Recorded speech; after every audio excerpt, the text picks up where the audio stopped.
Somewhere in the universe, a star dies so completely that space does not merely receive the body. It gives way to it. No explosion you can watch from a safe cinematic distance. No convenient crater in the fabric of the cosmos. Just gravity deepening until the map by which reality usually guides itself begins to fail.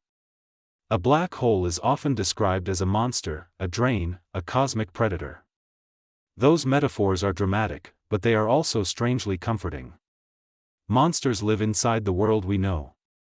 Predators still obey the terrain of ordinary cause and effect. A black hole does something far more disturbing. It forces us to admit that reality is not built for human intuition. Near a black hole, distance does not behave the way your body expects. Time does not keep the same rhythm for every witness. The idea of location fractures into multiple valid descriptions depending on who is observing. Information, which physics treats as sacred, seems to fall into jeopardy. Heat leaks from objects that should be perfectly dark. Entire galaxies can be shaped by engines we can never touch. And somewhere beyond a horizon that is not a surface and not a wall, the known laws of nature continue their march toward a place where our equations lose the right to speak with confidence. We invented the phrase point of no return to describe tragedies in human life. Physics had already found one. And the worst part is this: black holes are not rare poetic exceptions scattered like curiosities through an otherwise reasonable universe. They may be among the central organizers of cosmic history. They sit in the hearts of galaxies. They regulate the growth of stars. They power jets that outrun entire solar systems. They test the limits of quantum theory, thermodynamics, relativity, and the meaning of observation itself. So when we ask what black holes are actually doing to reality, we are not asking for an exotic side story. We are asking whether the universe becomes most honest precisely where it becomes least imaginable. Tonight, we are going to approach the darkest objects in existence with as much scientific discipline as awe. We will separate what is well established from what remains uncertain. We will talk about horizons, singularities, time dilation, Hawking radiation, entropy, holography, firewalls, information, and the terrifying possibility that black holes are not breaking physics at all. They may be revealing what physics has always been. Introduction. If you want to understand why black holes haunt the modern imagination, you have to begin with a simple fact that sounds almost childish until you let it settle into your bones. A black hole is a region of spacetime from which nothing can escape once it has passed a certain boundary. Not matter. Not light. Not warning. That boundary is called the event horizon, and already we have to be careful, because the event horizon is not a hard shell floating in space like the skin of a dark planet. If you fell toward a sufficiently large black hole, you would not smack into a wall. Locally, in the simplest idealized picture, you could cross the horizon without seeing a sign that says now physics changes. And yet everything changes. To a distant observer, your clocks would appear to slow. Your signals would stretch to longer and longer wavelengths. Your image would dim and redden as if the universe were struggling to finish receiving the fact of you. To you, if the black hole were large enough and the tidal forces at the horizon were modest, your own proper time would continue normally. You could cross the boundary without a dramatic flash. The catastrophe would not be the crossing itself. The catastrophe would be what crossing means. That is the first great lesson of black holes. Reality does not always organize itself around a single human perspective. General relativity, Einstein's theory of gravity, tells us that what we call gravity is not a mysterious force pulling across empty space in the old Newtonian sense. It is the geometry of spacetime. Matter and energy tell spacetime how to curve, and curved spacetime tells matter and light how to move. A black hole is what happens when that curvature becomes so extreme that every future-directed path available inside a certain region leads deeper inward. Escape is not forbidden by a prison gate. Escape is removed from the menu of possible futures. This alone would make black holes extraordinary. But the terror begins when we place that picture beside the other great framework of modern physics, quantum theory. Quantum theory treats information with remarkable seriousness.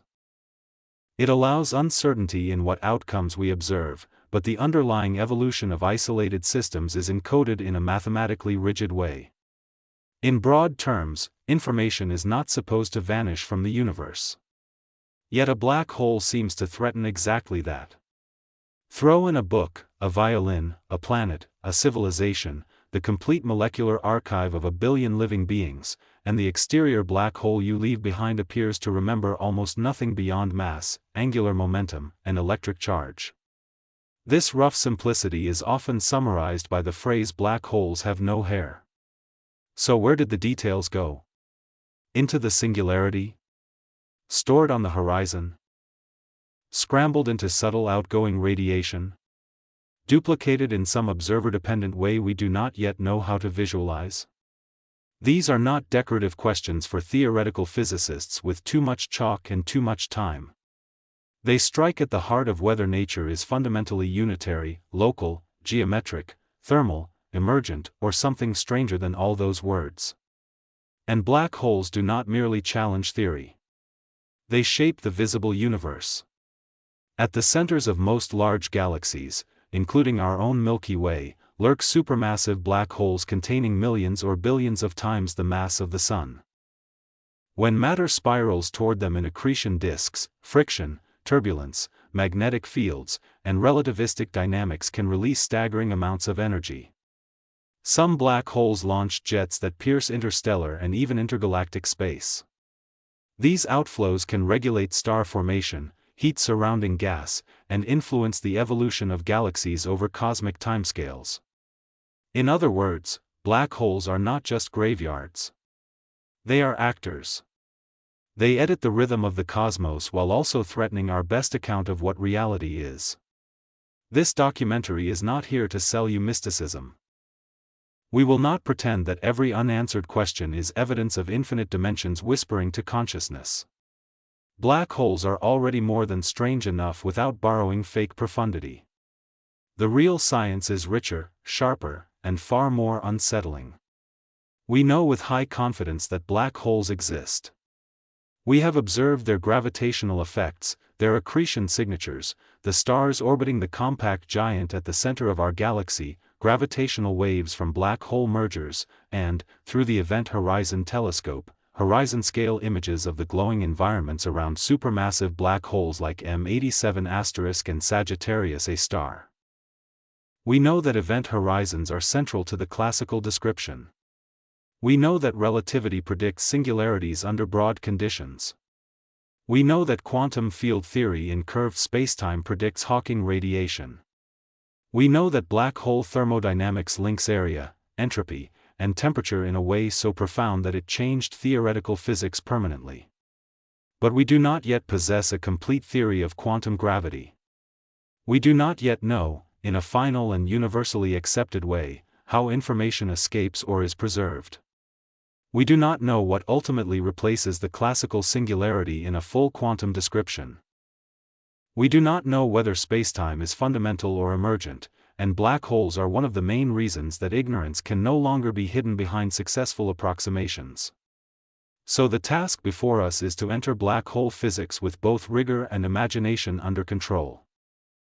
We are going to move from the birth of black holes to the warped logic of horizons, from the observer dependence of falling inward to the furnace of accretion disks, from entropy to evaporation, from the information paradox to complementarity, firewalls, holography, and the possibility that the deepest truth black holes reveal is not that reality is broken, but that space, time, and inside itself may be provisional ideas. And if that sounds terrifying, good. Terror is sometimes just the emotional shadow cast by a true idea arriving before the mind has had time to reorganize. Before black holes became symbols of cosmic dread, they were solutions to equations. That matters. Because a great deal of confusion begins when we imagine black holes as objects first and geometry second. In reality, the modern concept begins in general relativity. Soon after Einstein published his field equations in 1915, Karl Schwarzschild found a solution describing the spacetime outside a perfectly spherical, non-rotating mass. Hidden inside that solution was a peculiar radius. If enough mass were compressed within this radius, the escape structure of spacetime changed so radically that not even light could get out. At first, even Einstein was uneasy about taking such solutions too literally. For a time, many physicists suspected the most extreme implications might be mathematical artifacts. But nature, as usual, was under no obligation to preserve our aesthetic comfort. Massive stars spend most of their lives balancing two opposing tendencies. Gravity pulls inward. Pressure from nuclear fusion pushes outward. As long as fusion continues, a star maintains a dynamic truce with collapse. But fusion is not an eternal bargain. When a sufficiently massive star exhausts its nuclear fuel, pressure can fail catastrophically. The core collapses. Depending on the mass involved, it may settle into a white dwarf, a neutron star, or, if the remnant is heavy enough, continue collapsing past the point where no known pressure can halt it. Then there is no stable star left. There is only gravitational collapse proceeding toward a black hole. We should be precise here. Not every black hole forms this way. Some may arise from direct collapse of enormous gas clouds in the early universe. Some grow through mergers. Primordial black holes, if they exist, would have formed from density fluctuations in the very early cosmos, though these remain hypothetical. But stellar collapse provides the clearest route for understanding how black holes can emerge from known astrophysics. Imagine the dying core of a very massive star imploding under its own weight. Density rises. Curvature rises. If enough mass remains concentrated within the relevant radius, a horizon forms. This is an extraordinary moment, but not because a physical membrane snaps into place. Rather, the causal structure of spacetime changes. There now exists a boundary such that every future path inside leads inward. That is the crucial idea. Black holes are not giant vacuums sucking from arbitrary distance. If the Sun were magically replaced by a black hole of equal mass, Earth would continue orbiting almost exactly as before, except without sunlight and with catastrophic long-term consequences for life. Gravity at large distance depends on mass, angular momentum, charge, and geometry, not on horror language. Black holes do not violate gravity. They are gravity pursued to its logical limit. And that limit produces something almost metaphysical in its emotional effect, a place where the concept of a way stops helping. Outside the horizon, there are many possible futures. Move this way, emit light that way, accelerate outward, orbit, escape. Inside, the geometry tips so completely that moving deeper inward is as unavoidable as moving toward tomorrow. The singularity lies not merely somewhere in space, in the classical description it lies in your future. This is one reason popular statements like the black hole pulls you in can be misleading. Pulling suggests resistance within ordinary space. But once inside, the issue is no longer a contest between your engines and gravity. The issue is that spacetime's available future directions no longer include exit. Even before we talk about rotation, charge, or quantum effects, this should already rewire the imagination. Because black holes teach us that impossibility can be geometric. They also teach us a subtler lesson: the horizon is a global feature. In general relativity, an event horizon is defined in relation to the entire future development of spacetime. Roughly speaking, it marks the boundary of the region from which signals cannot reach future infinity. That means the horizon is not always something you can identify using only local measurements at one instant. It is woven into the full causal story. That sounds abstract, but it will matter later when we talk about complementarity, information, and the difficulty of deciding which description of a black hole is the description. Once physicists realized gravitational collapse could actually produce horizons, black holes ceased being embarrassing solutions and became unavoidable predictions. Roger Penrose, Stephen Hawking, and others showed through singularity theorems that under broad conditions, general relativity drives collapse toward singular behavior. Those theorems did not tell us what singularities are in a quantum theory.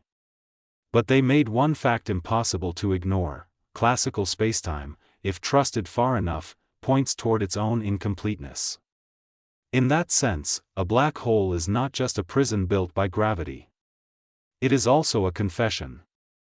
The equations that describe the large-scale architecture of the universe are powerful enough to predict a domain where their own classical language ceases to be sufficient. And that is why the story of black holes is not only about death. It is about the place where physics becomes too successful to remain comfortable. The event horizon is one of the most abused ideas in science communication. We picture it as a black sphere, a dark shell, the visible skin of the hole itself. This is understandable. Human beings are object thinkers. We want edges we can point to. But the event horizon is not a material boundary. It is not a wall made of compressed darkness. It is a causal boundary in spacetime. That distinction is not semantic. It is the entire story. If you approached a sufficiently large, non-rotating black hole, classical general relativity says that at the horizon itself you might feel nothing locally special. No cosmic alarm. No sudden shove. No flaming threshold. If tidal forces at the horizon were mild enough, you could cross while your wristwatch kept ticking and your immediate surroundings behaved normally. And yet for the rest of the universe, something profound has happened. Why? Because the horizon separates regions according to what can ever influence what. From outside, light emitted outward just above the horizon can still escape, though increasingly redshifted and delayed if emitted closer and closer to the boundary. At the horizon, the balance becomes exact in a geometric sense. Inside, every light cone tilts inward enough that even light aimed outward still moves toward smaller radius in the relevant future direction. This is the terrifying genius of relativity. It does not need bars. It does not need a force field. It only needs to rearrange the structure of possible futures. There is another consequence, one that destabilizes ordinary notions of objective events. A distant observer watching you fall toward the horizon never quite sees you cross it in a naive coordinate description. Your signals take longer and longer to arrive. Their wavelengths stretch. Your image freezes, reddens, and fades. From far away, it can look as though infall asymptotically stalls at the edge. But this is not the full physical story either. It reflects a particular coordinate perspective and the behavior of received signals, not a literal universal freezing of your experience. In your own proper time, you can cross the horizon in finite duration. So did you cross or not? The answer is yes. And also that asking for one perspective-independent visual picture may be the wrong demand. Black hole physics repeatedly teaches us that observer dependence is not a bug inserted by mathematicians to annoy common sense. It is part of how spacetime actually works. Different observers can give different descriptions of the same process, and the job of physics is not to force those descriptions into one cinematic frame at all costs. The job is to determine whether the descriptions are mutually consistent where they overlap in measurable predictions. Already, then, the horizon is doing something philosophically explosive. It is separating the world into incompatible but valid narrative structures. For the distant observer, infalling matter seems to smear near the horizon, increasingly redshifted, perhaps suggestive of information being encoded there. For the infalling observer, crossing can be uneventful at the boundary itself, with doom deferred to the interior. The difference between these views will later become central to black hole complementarity, one of the bold proposals for resolving paradoxes without allowing actual contradictions to be observed. But before we jump there, another warning is needed. Not all horizons are identical. In cosmology we speak of particle horizons and event horizons related to expansion. Accelerated observers in flat spacetime can encounter Rindler horizons. Rotating and charged black holes introduce inner horizons and richer causal structures in classical solutions. The phrase horizon does not name one single magical thing. It names a limit in what regions can exchange information under specific geometric conditions. Still, the event horizon of a black hole remains special because it encloses a region classically sealed from the rest of the universe.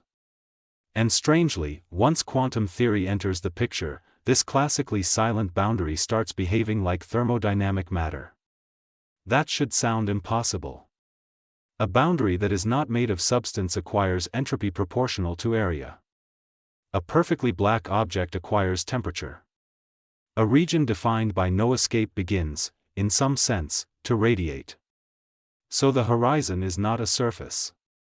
But it may be where reality keeps accounts. And if that is true, then the event horizon is not just the limit of escape. It is a ledger where geometry, thermodynamics, and quantum information begin to converge.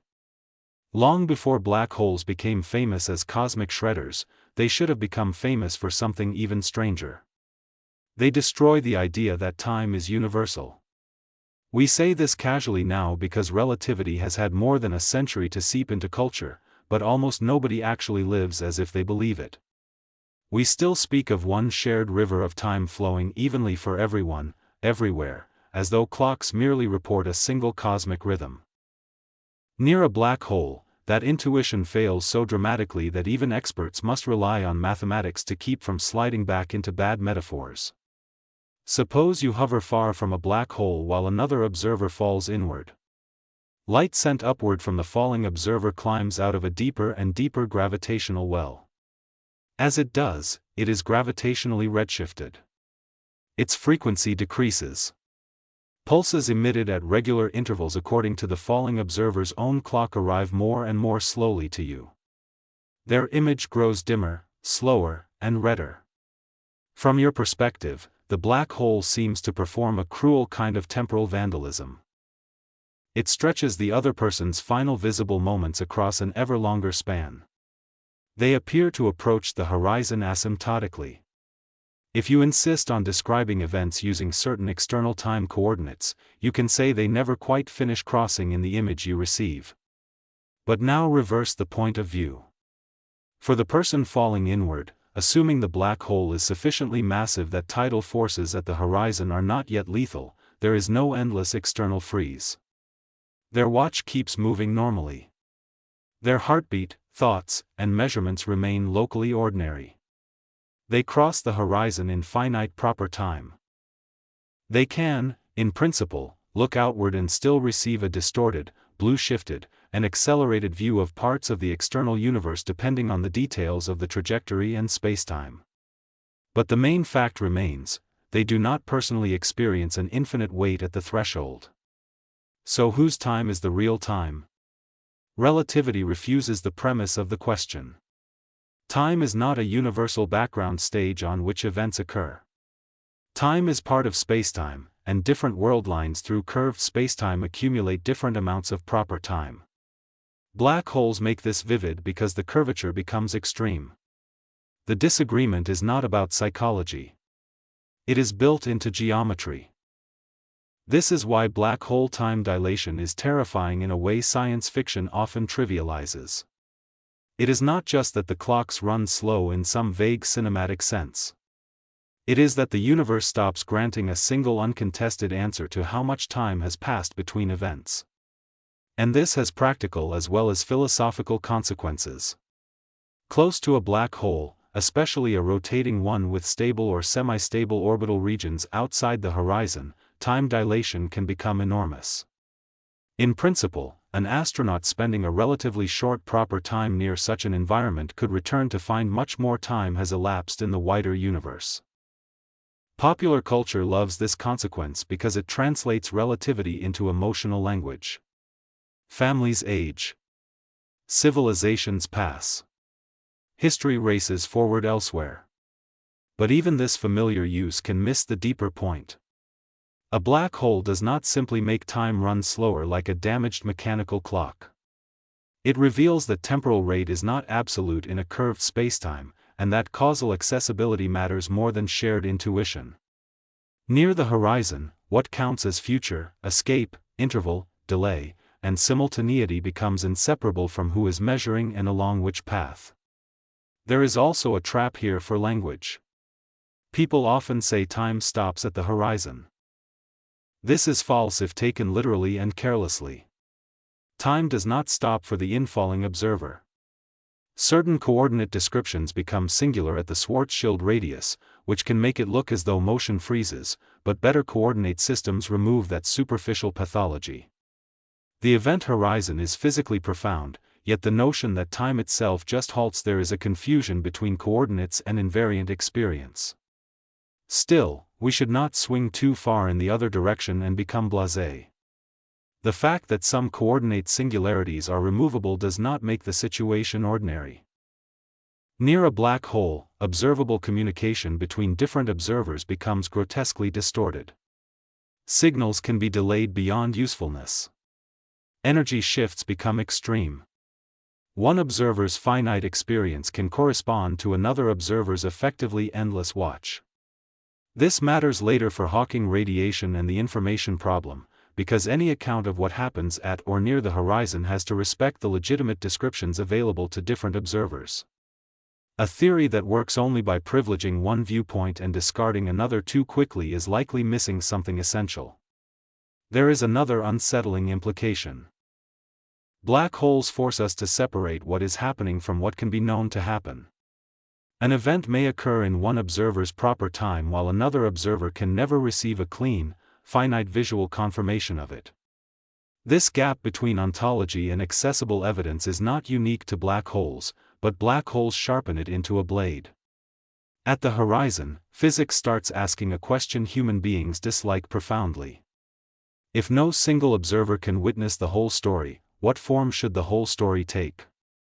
That question will return with terrible force when we reach complementarity and firewalls. But even before then, time dilation has already achieved something remarkable. It has turned a black hole into a machine for breaking the illusion that reality must present itself in one globally intuitive frame. And if time can split into different valid narratives while remaining lawful, then perhaps other things we treat as fixed, inside, outside, surface, storage, even identity of information, may also be less fundamental than they feel. Black holes do not merely warp clocks. They warp confidence. Few words in science are more effective at igniting the imagination than singularity. It sounds final, absolute, almost theological. A point of infinite density. A breakdown of reality. The place where physics ends. But if we want to think clearly, we have to peel away the mythology. In general relativity, a singularity is not best understood as a tiny literal bead of infinitely compressed stuff sitting in a hidden chamber. More carefully, singular behavior signals that geodesics, the paths that freely falling particles or light rays would follow, cannot be extended in a smooth, complete way within the classical spacetime description. Under broad conditions, gravitational collapse leads to such incompleteness. Curvature invariance may blow up. The equations point toward a limit where the classical theory no longer yields a physically acceptable continuation. That is not a complete picture of what exists there. It is a warning label. The singularity theorems of Penrose and Hawking were revolutionary because they showed that singularities were not just artifacts of perfect symmetry. Under quite general assumptions, once trapped surfaces form and gravity behaves in ordinary attractive ways, classical spacetime evolution can drive toward geodesic incompleteness. In plainer words, black holes are not merely weird exact solutions living on the edge of mathematical possibility. Collapse generically pushes relativity toward regions where its own classical framework becomes insufficient. This is one of the most honest moments in all of theoretical physics. The equations do not hide their limitation. They announce it. And yet popular treatments often stop there and say, therefore there is an actual point of infinite density at the center. Maybe. Or maybe not. Infinity in physics is frequently less a feature of the world than a sign that a model has been extrapolated beyond its jurisdiction. Classical electromagnetism once produced infinities for point charges. Quantum field theory produces infinities that require renormalization machinery. In fluid dynamics, idealizations create singular behavior that reality smooths in microscopic detail. The appearance of infinity should make us cautious, not ecstatic. In the context of black holes, most physicists expect that a full theory of quantum gravity will modify or replace the classical singularity. The problem is that we do not yet possess a universally accepted, experimentally confirmed theory of quantum gravity. Candidate frameworks exist: string theory, loop quantum gravity, approaches involving quantum geometry, causal structures, emergent spacetime, and others, but none has delivered the final consensus picture. So what can we responsibly say? We can say that according to classical general relativity, the interior evolution of a black hole leads toward singular behavior. We can say that this indicates the breakdown of the classical description. We can say that whatever truly happens in the deepest interior almost certainly requires quantum gravitational physics. And we can say that because the event horizon hides that interior from outside observers in the classical picture, black holes create a rare situation in which the universe can contain a domain of extreme theoretical ignorance while still allowing precise exterior predictions. That alone is unnerving. Reality can remain operationally knowable from the outside while becoming conceptually ungraspable within. There is another point worth emphasizing. The singularity is often imagined as the main terror of a black hole, but from the standpoint of observable physics, the horizon is in many ways more important. The singularity lies behind the veil. The horizon affects causality, thermodynamics, information bookkeeping, and observable exterior behavior. The singularity tells us the theory is incomplete. The horizon tells us that incompleteness matters. Still, the singularity changes our philosophical position. It means that classical spacetime is not a self-sufficient substance extending smoothly everywhere. There are regimes where the very notion of a continuous manifold with definite metric structure may cease to be fundamental. Perhaps spacetime is emergent from deeper quantum degrees of freedom. Perhaps the interior is replaced by a bounce, a fuzzball, a region of quantum foam, a non-local encoding, or something we do not yet have language for. What black holes contribute here is pressure. They do not allow us to postpone the question indefinitely. You can ignore quantum gravity when calculating planetary orbits. You can ignore it in most engineering. You can even ignore it in large swaths of cosmology and astrophysics.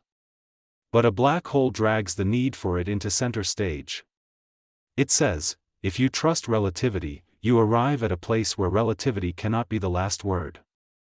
And that is perhaps more terrifying than any singular point of infinite density could ever be. Because it means the deepest structure of reality is not merely hidden by distance. It is hidden by the success of theories that fail only when they reveal their most dramatic truths.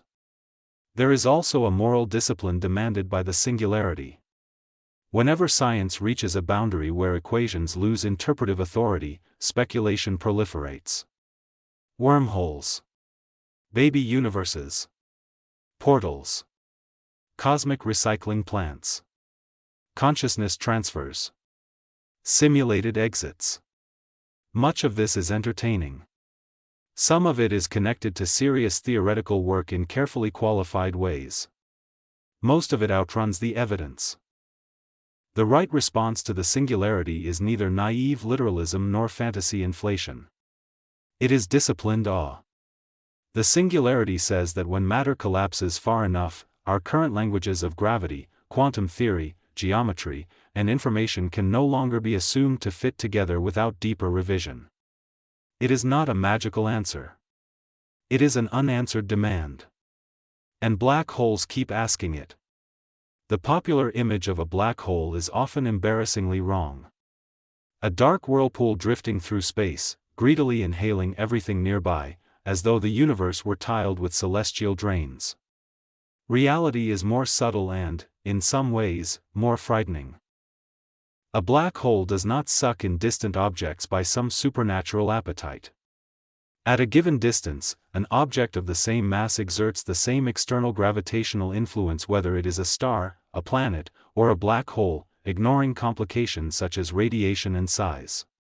Orbital dynamics outside a spherical mass distribution do not care whether the mass is packed into a black hole or spread across a normal star, so long as you stay outside the star's surface in the comparison. So why are black holes associated with such staggering violence? Because their compactness allows matter to fall extraordinarily deep into a gravitational well before giving up energy, and because the conditions around infalling matter become extreme. Take an accretion disk. Gas rarely falls straight in. It usually carries angular momentum, so it spirals around the black hole, colliding, heating, compressing, and experiencing intense shear. Magnetic fields thread the plasma. Turbulence redistributes angular momentum, allowing some material to move inward while other material transfers momentum outward. In this process, gravitational potential energy is converted into heat and radiation with astonishing efficiency. In some cases, accretion onto a black hole can convert mass into emitted energy more efficiently than nuclear fusion inside stars. That is an extraordinary sentence. The darkest objects in the universe can power some of the brightest phenomena we have ever seen. Quasars, for example, are not bright because the black hole itself glows like a star. They are bright because matter falling toward a supermassive black hole in an active galactic nucleus can become so hot and energetic that the surrounding accretion flow outshines the entire galaxy hosting it. And then there are jets. Relativistic jets launched from the vicinity of some accreting black holes are among the most spectacular structures in astrophysics. They can extend for thousands, even millions of light years. Their detailed launching mechanism involves magnetized plasma, rotating spacetime, accretion physics, and in some models the extraction of rotational energy from the black hole via electromagnetic processes associated with the ergosphere of a spinning black hole. We do not need to simplify this into fake certainty. The exact plasma microphysics and jet collimation details remain active areas of research. But the broad picture is clear: black hole systems can channel gravitational and rotational energy into narrow, powerful outflows that reshape their surroundings. This is where black holes stop being merely endpoints. They become engines. They heat interstellar gas. They stir and expel material. They regulate how quickly galaxies can form new stars. They influence the thermal history of galaxy clusters. They help determine what kinds of cosmic structures survive and how bright certain epochs of the universe become. In other words, the terror is not only that black holes erase. The terror is that they govern. They sit in the centers of galaxies like invisible constitutional forces, altering the fate of stars that will never come near the horizon itself. Through feedback from accretion and jets, they can suppress or trigger processes over scales so enormous that the word object begins to feel absurdly small.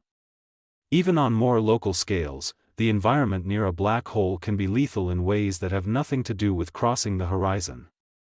Radiation from hot accretion flows, tidal forces near smaller black holes, violent orbital dynamics, shocks in plasma, and energetic particle production all create regions hostile to matter long before direct capture.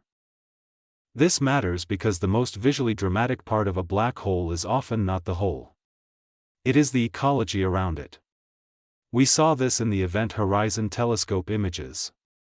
What was imaged was not a direct photograph of the event horizon as a solid line, but a bright ring-like structure produced by lensed emission from hot material near the black hole, surrounding a darker central shadow region related to photon capture and strong gravitational lensing. The image is beautiful partly because it reveals a truth that metaphors obscure. Black holes reveal themselves by editing light around what cannot shine. And that means they are doing two things at once.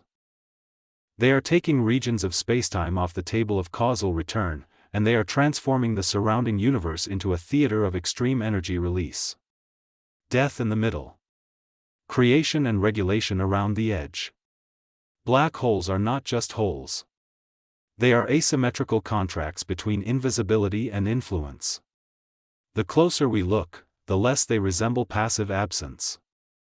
They look like places where gravity acquires administrative power over matter, light, time, and, eventually, theory itself. For decades, black holes were treated as perfect absorbers. They could swallow. They could merge. They could distort and lens and capture. But classically, they emitted nothing. Their temperature was effectively zero. Their darkness was absolute. Then the 20th century performed one of its most beautiful acts of intellectual sabotage. When quantum field theory is considered in the curved spacetime around a black hole, the result is not quiet perfection. The result is Hawking radiation. This is one of those ideas so often simplified that the simplification becomes misinformation. You will hear that particle-antiparticle pairs pop out of the vacuum at the horizon, one falls in, one escapes, and that is the radiation. This picture is pedagogically suggestive but dangerously incomplete. It is not a literal microscopic movie of what a camera would record. Hawking radiation is better understood as a global quantum field effect arising because different observers define vacuum states and particle content differently in curved or time-dependent backgrounds. Still, the consequence is real and profound. A black hole has a temperature. For a non-rotating, uncharged black hole, that temperature is inversely proportional to its mass. The larger the black hole, the colder it is. Stellar mass and supermassive black holes are therefore extraordinarily cold, far colder than the present cosmic microwave background, which means they currently absorb more ambient radiation than they emit in net terms. Tiny hypothetical black holes, by contrast, would be much hotter and would evaporate much more rapidly. The mere existence of a black hole temperature rewrites the philosophical status of the horizon. It means the horizon is not only a causal boundary. It participates in thermodynamics.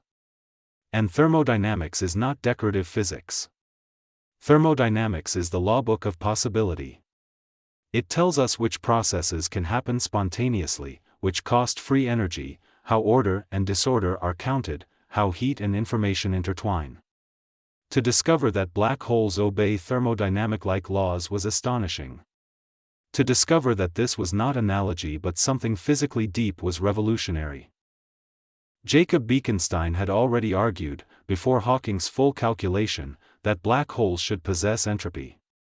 Otherwise the second law of thermodynamics could be endangered. Imagine throwing entropy-rich matter into a black hole. If the black hole carried no entropy, the total entropy visible to the universe could seemingly decrease. Bekenstein's bold proposal was that a black hole's entropy is proportional to the area of its event horizon. Many thought this was poetic. Then Hawking showed black holes radiate with a temperature, and the poetry hardened into physics. The black hole entropy formula, with the constants restored, tells us something almost impossible to digest on first contact: the entropy of a black hole scales with area, not volume. That statement is so important that we should pause on it. In ordinary experience, you expect the information capacity or number of degrees of freedom of a region to grow roughly with its volume. More room, more stuff, more complexity. But black holes suggest a radically different bookkeeping principle. The maximal entropy associated with a region of space seems to scale like the area of its boundary measured in Planck units. This is not merely weird. It is one of the clues that led to holographic thinking in fundamental physics. But before we get there, consider what Hawking radiation means operationally. If a black hole radiates, it loses energy. Since mass and energy are equivalent, it loses mass. If isolated long enough, it can in principle evaporate. Large black holes do this inconceivably slowly. The evaporation times for astrophysical black holes are absurdly longer than the current age of the universe. No known stellar or supermassive black hole is going to vanish on documentary timescales. But in principle, the process matters. Because if a black hole can form from matter in an apparently pure quantum state and later evaporate into thermal radiation, we confront a crisis. Pure states are not supposed to evolve into genuinely mixed thermal states under ordinary unitary quantum evolution. If the outgoing radiation is truly featureless thermal noise containing no recoverable information about what fell in, then information seems destroyed. And physics does not tolerate that possibility comfortably.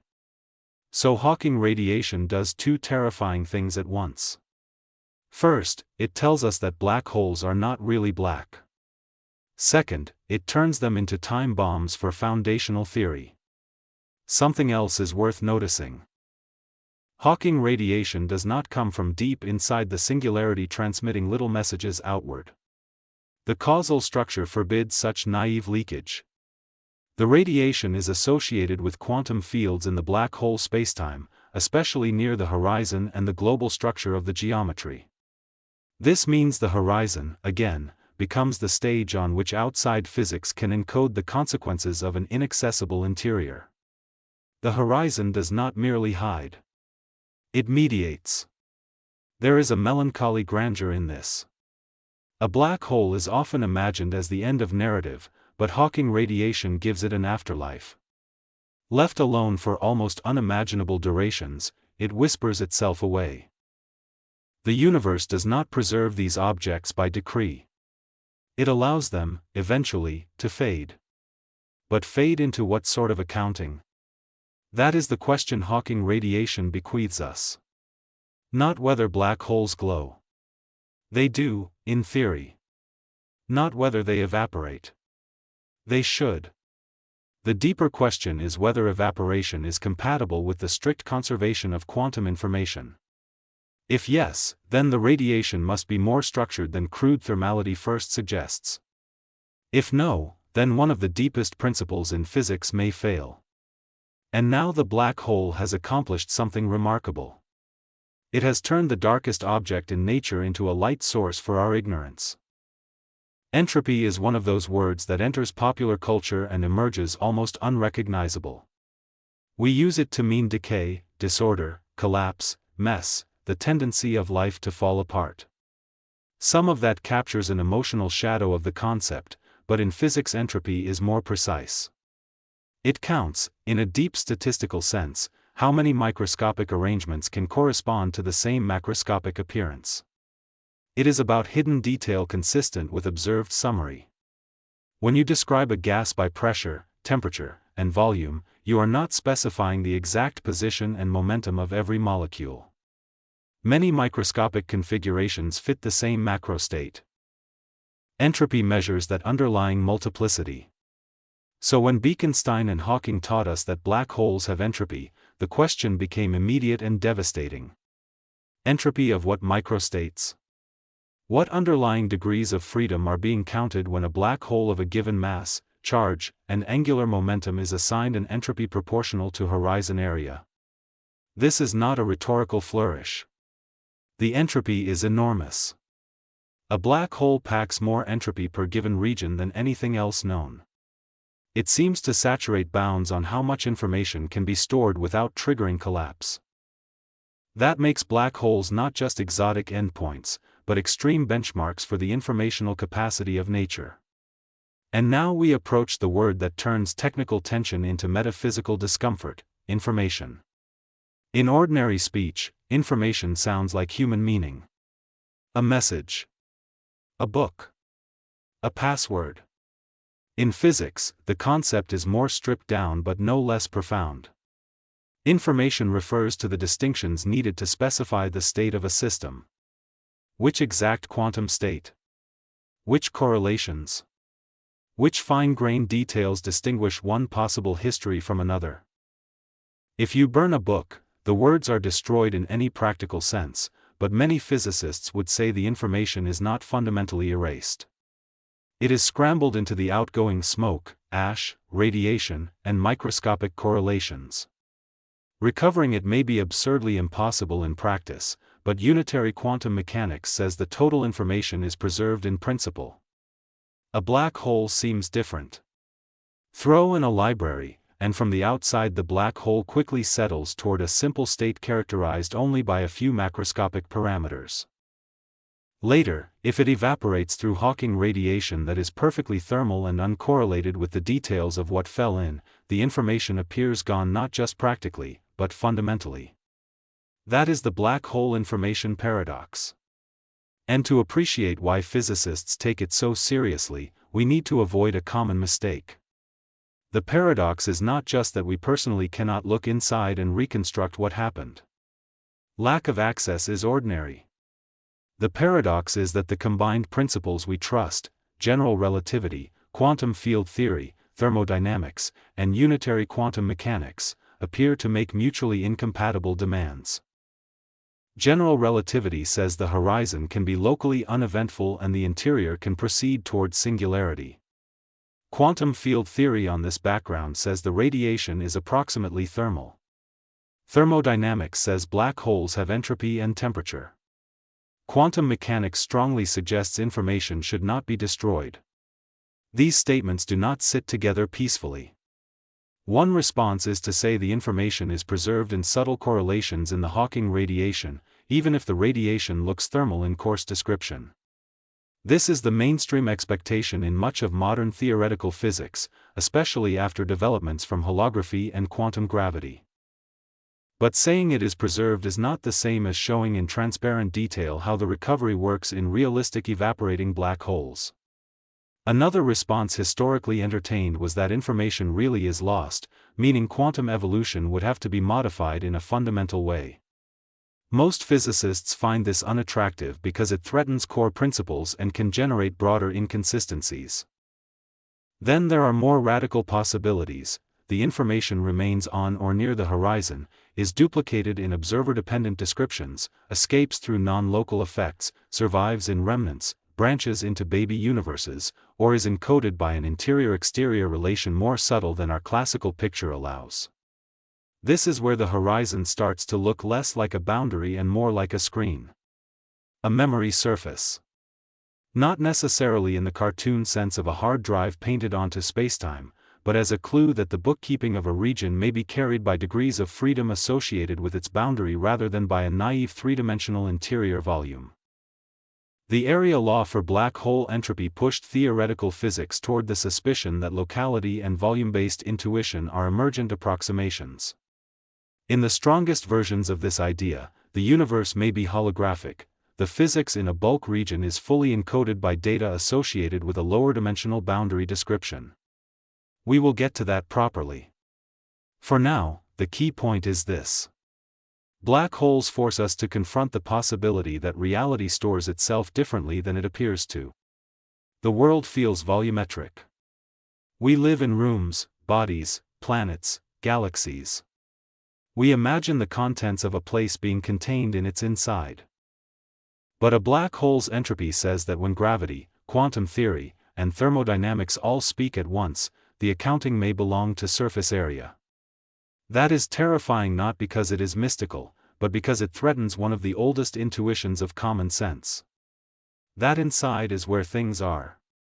Maybe inside is partly a user interface. Maybe the deeper ledger lives on the boundary.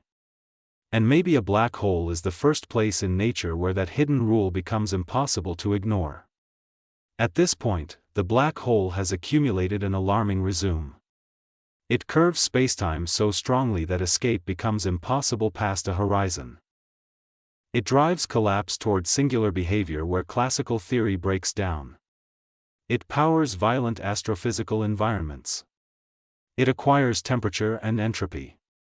It can, in principle, evaporate. Now it presents physics with a question so sharp that entire careers have been spent trying not to bleed on it. Can the universe truly destroy information? The black hole information paradox gained its modern force when Hawking argued that radiation emitted by black holes is thermal in a way that seems independent of the detailed state of the matter that formed them. If the black hole forms from a pure quantum state and later evaporates completely into thermal radiation, the final state appears mixed. That transition from pure to mixed violates the standard unitary evolution of quantum mechanics. In less technical language, the universe would be forgetting in a way quantum theory does not permit. And this is not a small bookkeeping error. Unitarity is tied to the consistency of quantum probability, reversibility at the level of full-state evolution, and the preservation of fine-grained information in closed systems. Abandon it casually, and the conceptual architecture of physics begins to warp in unpredictable places. So perhaps Hawking radiation only looks thermal approximately.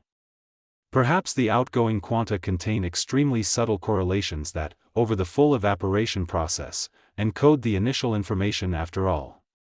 This is the option many physicists now consider most likely in some form. But if that is true, then another tension emerges. In semi-classical calculations, the Hawking quanta outside the horizon are entangled with partner modes associated with the interior. That entanglement helps produce the near-thermal character of the radiation. Yet if late-time radiation must also be entangled in the right way with earlier radiation to preserve unitarity, quantum entanglement monogamy enters the scene. A subsystem cannot be fully entangled in incompatible ways with two independent systems at once. The bookkeeping collides. This is why the paradox deepened rather than softened over time. It was never enough simply to say maybe the information comes out. One has to show how it comes out without breaking everything else we trust. Then there is the Page curve, named after Don Page, who analyzed how the entanglement entropy of radiation should behave if black hole evaporation is unitary. Roughly speaking, if information is preserved, the entropy of emitted radiation should initially rise as radiation accumulates, then eventually turn over and decrease as later emissions purify the earlier ones.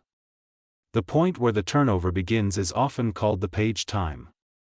If evaporation were featurelessly thermal all the way down, this Page curve behavior would not occur. So recovering the correct Page curve became a major test for candidate resolutions of the paradox.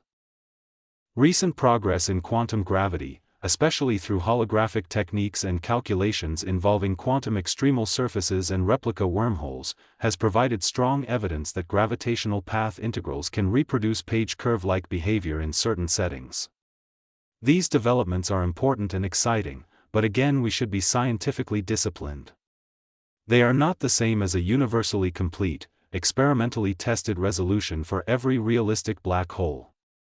They are clues, powerful clues, that unitarity can be restored in a deeper framework.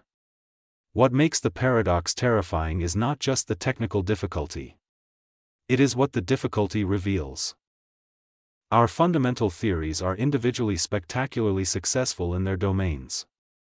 General relativity predicts black hole spacetimes and countless gravitational phenomena with extraordinary accuracy. Quantum theory underlies atomic physics, condensed matter, particle interactions, and modern technology itself.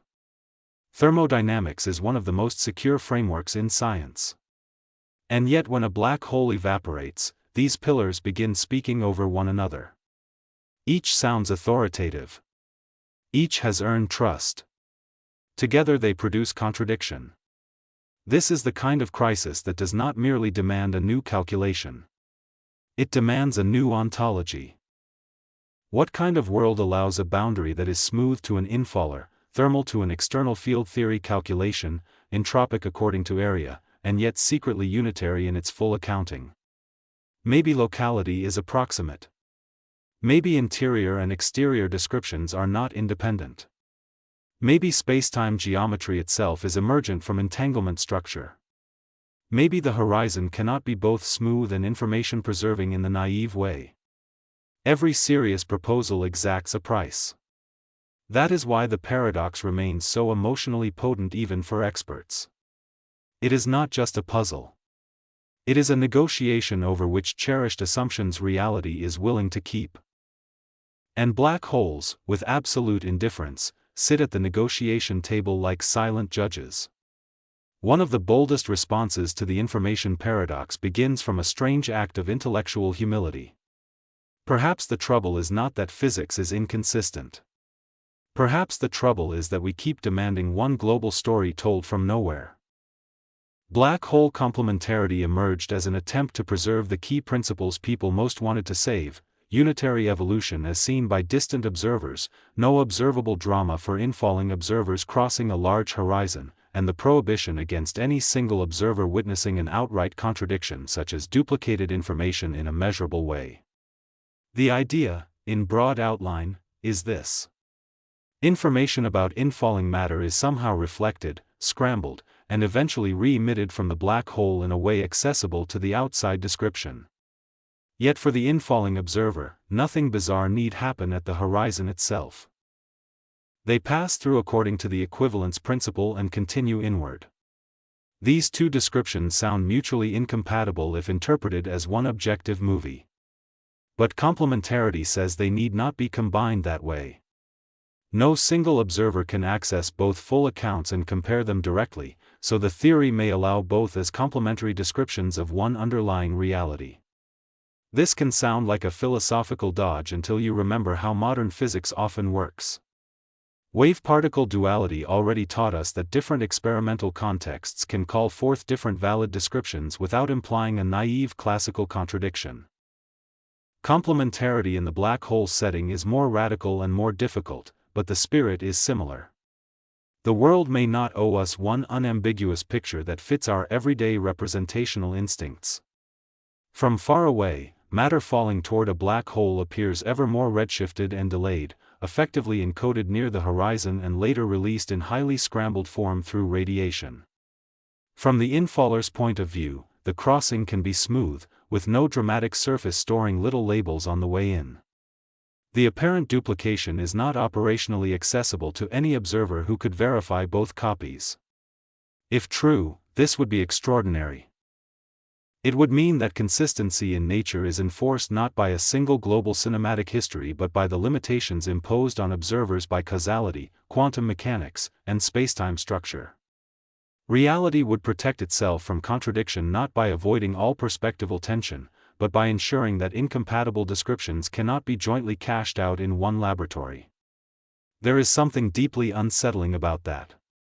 We like to believe that contradictions are avoided because there is one underlying storyboard of events, crisp and objective, waiting behind perspective. Complementarity suggests that at gravitational extremes, this craving may be too classical. The universe may traffic instead in observer-relative descriptions glued together by consistency conditions rather than by one shared intuitive tableau. Black hole complementarity was never meant to be a complete buttoned-up derivation from first principles. It was a guiding framework, a way of thinking about how the clash between smooth horizons and unitary evaporation might be softened. It influenced huge amounts of later work precisely because it dared to say that the paradox might be telling us something not only about black holes, but about the structure of physical description itself. And yet complementarity also invites suspicion. How, exactly, is the information stored and returned? What prevents cloning in a fundamental sense? Can the proposal survive more refined entanglement arguments? Is the horizon truly smooth if exterior unitarity is maintained? These questions sharpened over time until the debate turned into one of the fiercest conceptual battles in modern theoretical physics. Because complementarity is elegant only if the universe cooperates. If not, then the horizon may not be smooth after all. And that possibility gave birth to one of the most notorious ideas ever introduced into black hole theory. The firewall argument landed like a threat mailed from the future of theoretical physics. For years, many researchers had hoped to preserve three appealing statements simultaneously. First, black hole evaporation is unitary, so information is not destroyed. Second, effective field theory remains valid outside a stretched or semi-classical horizon. Third, an infalling observer crossing the horizon of a large black hole experiences nothing dramatic there, in accord with the equivalence principle. Then came the entanglement-based challenge, sharpened by Almhiri, Marolf, Polchinski, and Sully, often abbreviated AMPS. The basic logic, simplified but faithful in spirit, is brutal. Late Hawking radiation must be entangled with early radiation if the overall evaporation is to preserve information after the page time. But the near-horizon outgoing mode is also expected, in the standard smooth horizon picture, to be entangled with an interior partner mode in the local vacuum state. Quantum entanglement cannot be distributed this way without conflict. Something has to give. If the exterior radiation is to carry the information out unitarily, then the near-horizon entanglement structure needed for a smooth horizon may be disrupted. And if that entanglement is broken, the infalling observer may encounter high-energy excitations at the horizon, a firewall. Not a serene crossing. A burn. The phrase is almost too cinematic, which is unfortunate, because it makes the concept sound more speculative than it is. The argument is not that someone literally discovered flaming plasma wrapped around every black hole. The argument is that preserving certain principles appears to require the horizon not to be a vacuum-like smooth region for the infaller. Instead, the horizon could become violently energetic. This was shocking because it attacked one of the most cherished lessons of general relativity, that free fall through a sufficiently large horizon should not be special locally. If firewalls are real, then the equivalence principle, at least in the simple way we wanted to apply it there, is compromised. In effect, the paradox cornered physics and demanded tribute. Either accept some non-local mechanism or new description that preserves smoothness and unitarity in a subtler way, or accept that the horizon ceases to be ordinary for the infaller. The community did not converge on a firewall consensus. Many researchers regard the firewall argument as evidence that some assumption about semi-classical reasoning, interior factorization, or entanglement bookkeeping must fail before actual burning occurs. Others take it as a genuine warning that our comfortable smooth horizon picture cannot survive full quantum consistency. What matters for us is not choosing winners prematurely. What matters is seeing how black holes keep escalating the stakes. At first, the event horizon seemed terrifying because it defined a point of no return. Then it became terrifying because it distorted time. Then because it carried entropy and temperature. Then because it threatened information conservation. Now because the very smoothness of spacetime at the horizon might be incompatible with those other truths. The black hole does not merely hide the unknown behind the horizon. It drags the unknown up to the boundary. There is something philosophically exquisite in the firewall dispute. It demonstrates that the most frightening feature of black holes may not be what lies deep inside, but the possibility that the interface between inside and outside is where our categories fail hardest. Surface versus bulk. Smooth versus violent. Local versus non-local. Unitary versus semi-classical. The horizon becomes a legal dispute over the terms reality is permitted to use. And when a boundary in physics starts behaving like a constitutional crisis, you begin to suspect that space itself may be less fundamental than it appears. That suspicion leads us directly toward one of the most audacious ideas ever taken seriously by mainstream theoretical physics. The idea that the universe may be holographic. If black hole entropy scales with area rather than volume, then one of two things is true. Either black holes are bizarre exceptions to how reality counts its degrees of freedom. Or our everyday intuition that the contents of a region are fundamentally volumetric is only approximately true. The second possibility is the one that changed theoretical physics. The holographic principle emerged from attempts to understand black hole entropy and the limits gravity places on information storage. The rough intuition is shocking in its simplicity. The maximum amount of information that can be contained in a region may be encoded not by the volume of that region, but by the area of its boundary, measured in fundamental units. To appreciate how radical this is, forget black holes for a moment and think in ordinary terms. If you fill a room with more and more matter and energy, your volume intuition says capacity should keep increasing with the room's size. Gravity interrupts that story. Pack enough energy into the room, and it collapses into a black hole. At that point, the entropy no longer keeps faith with volume. It is bounded by area.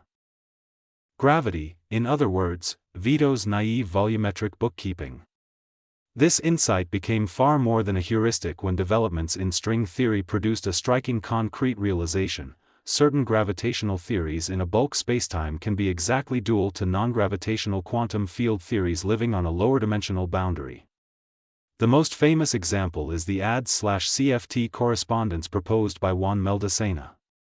In simplified terms, a theory with gravity in an anti-de Sitter bulk can be equivalent to a conformal field theory on its boundary. We must be careful. Our actual universe is not de Sitter in the simple idealized way used in this correspondence. The duality is best understood in specific theoretical settings, not as a finished everyday dictionary for cosmology. But its conceptual force is immense. It means that gravity, spacetime geometry, black holes, and interior bulk phenomena can in some contexts be fully described by a lower-dimensional quantum theory without gravity. That is not metaphor. That is an exact duality in the models where it applies. And once you accept that such a thing is possible, the black hole stops looking like a paradox factory built from incompatible principles. It starts looking like a message. Maybe the reason the horizon carries entropy proportional to area is that the deepest accounting of the region really is boundary-based. Maybe the reason information is not lost is that the bulk story of falling inward is a useful emergent narrative, while the exact unitary bookkeeping lives in a different language entirely. Maybe interior spacetime itself is not fundamental furniture, but a derived structure assembled from quantum entanglement and operator relations in the boundary theory. If so, then the terrifying thing black holes are doing to reality is not simply swallowing matter. They are exposing that space may behave like a projection. A projection is not an illusion in the cheap sense. A hologram still contains real information. A map can encode a landscape without being the landscape. The profound suggestion of holography is that what we experience as three-dimensional gravitational dynamics may arise from more fundamental non-gravitational data defined in fewer dimensions. And black holes sit at the center of this revelation because they force the entropy issue to the surface. Literally. There is another astonishing connection here. In holographic settings, geometric features of the bulk have deep relations to entanglement structure in the boundary theory. Ideas such as the Ryuta-Kiyanagi formula and its generalizations connect entanglement entropy in the boundary description to areas of extremal surfaces in the bulk. Over time, this helped inspire a larger research program. Perhaps spacetime geometry itself is knitted from entanglement. That sentence should make the room colder. Because if geometry is emergent from entanglement, then distance may not be fundamental in the way it feels. Separation might be a late-arriving description of a more primitive relational structure. The interior of a black hole, the continuity of space, maybe even the sense in which one location is between two others, all of this may belong to the macroscopic interface rather than the microscopic code. And black holes are where the interface starts showing its seams. Of course, we should resist the temptation to treat holography as a solved universal doctrine. Extending these insights cleanly to realistic cosmology, dynamical black holes, evaporating spacetimes, and fully observational contexts remains challenging. There are competing proposals, unresolved subtleties, and open conceptual gaps. But the direction of pressure is unmistakable. Black hole thermodynamics did not merely add a weird chapter to astrophysics. It pushed fundamental theory toward the suspicion that the world is informationally bounded by surfaces, and that gravity may emerge from a deeper quantum description that does not look spatial in the ordinary sense. This is terrifying for a simple reason.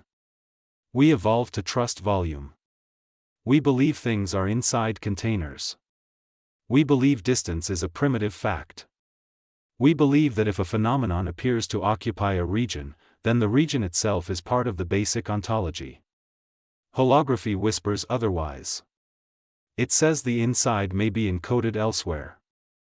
And the black hole, the object we thought was the ultimate interior prison, becomes instead the clue that interiority itself might be negotiable. So far, much of our discussion has leaned on the simplest black hole model, the non-rotating, uncharged Schwarzschild black hole. Useful, elegant, and incomplete. Real astrophysical black holes are expected to rotate, often substantially. And rotation changes the story in ways that are not cosmetic. The spacetime around a rotating black hole is described, in the idealized case, by the Kerr solution. Here gravity does not merely curve spacetime. The black hole's rotation drags spacetime around with it, an effect known as frame dragging. The closer you get, the more severe this twisting becomes. This produces one of the strangest regions in physics, the ergosphere. Outside the event horizon of a rotating black hole lies a domain where no observer can remain stationary relative to distant stars.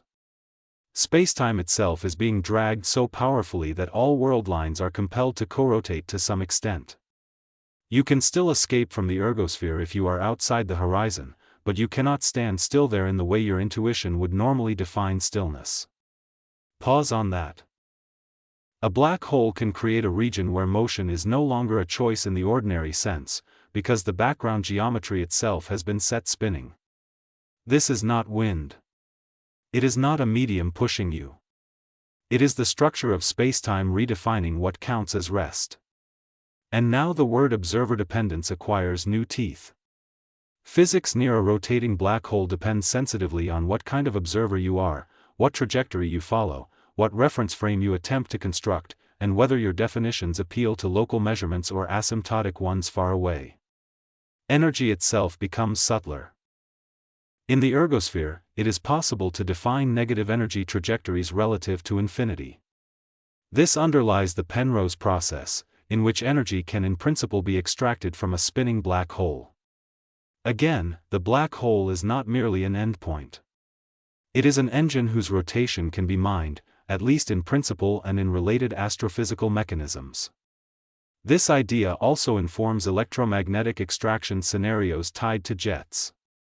A spinning black hole threaded by magnetic fields and fed by an accretion flow can participate in processes that tap rotational energy and launch enormous relativistic outflows. The details are complex and model-dependent, but the broad lesson is unmistakable. Rotation turns the black hole into an active participant in energy redistribution on colossal scales. The interior structure of rotating black holes, in classical solutions, is stranger too. Instead of the simple one-way march to a space-like singularity familiar from the Schwarzschild idealization, Kerr geometry contains richer causal possibilities, including inner horizons or Cauchy horizons. These are associated with deep instabilities. Perturbations can become violently amplified, and most physicists do not take the extended maximal analytic diagram as a literal guide to realistic astrophysical interiors. Still, the lesson matters. Once rotation is admitted, the black hole becomes not simpler but more treacherous conceptually. The line between coordinate artifact, global structure, locally measurable physics, and unstable idealization becomes harder to police. Observer dependence is no longer just about whether someone appears frozen at the horizon. It permeates how energy, rest, causality, and accessible futures are defined. This is one reason black holes remain such perfect pedagogical wounds for human intuition. We want one clean statement of what is happening. But what is happening depends on where you are, how you move, what can communicate with what, and what geometric structure you use to describe the region. Even simple visual language breaks down. Consider the famous image of a black hole shadow surrounded by a bright ring. That image is already the product of strong lensing, plasma emission, relativistic beaming, orbital structure, and observer position. It is not what your naked eye would see from some universal nowhere. It is a carefully interpreted relation between light and viewpoint. The same is true conceptually. A black hole teaches that the universe may not furnish a God's eye movie of itself. It furnishes observers with partial descriptions connected by mathematical transformations, causal limits, and consistency conditions. We do not stand outside reality looking in. We are trajectories inside it. Near a black hole, that fact becomes impossible to ignore. And this, perhaps, is the deepest terror of observer dependence. Not that everyone gets a different opinion. Science is not relativism. The equations are precise. But the precision applies to relations between observers, measurements, horizons, and causal structures. It does not always crystallize into a single intuitive picture that all perspectives merely sample. The black hole compels us to grow up. It tells us that reality is lawful without being narratively obedient. And if you still want one final insult to common sense, remember this: the same rotating black holes that twist the meaning of rest are also among the objects most likely to dominate the centers of galaxies and power jets visible across the universe. So the entities most capable of destroying our intuitive notions of motion may also be among the main architects of cosmic structure. If black holes were only the remnants of dead stars, they would still be among the strangest entities in physics. But the universe went further. In the centers of most large galaxies reside supermassive black holes containing millions to billions of solar masses. Sagittarius A*, the black hole at the center of the Milky Way, weighs in at roughly 4 million suns. M87* is vastly larger. Quasars observed in the early universe reveal that some supermassive black holes grew to enormous size astonishingly quickly on cosmic timescales, a fact that continues to challenge and refine our models of seed formation and growth. These central black holes are not decorative. They are woven into galactic history. For decades, astronomers uncovered empirical relationships between the masses of supermassive black holes and properties of their host galaxies, such as the velocity dispersion of stars in the galactic bulge. Correlation is not simplistic proof of direct command, but the message is clear enough: galaxy growth and black hole growth are linked. How does something so tiny in spatial size compared with an entire galaxy matter so much? Because influence is not measured by diameter alone. When a supermassive black hole is actively accreting, the energy released in its surrounding disk and jets can couple to vast reservoirs of gas.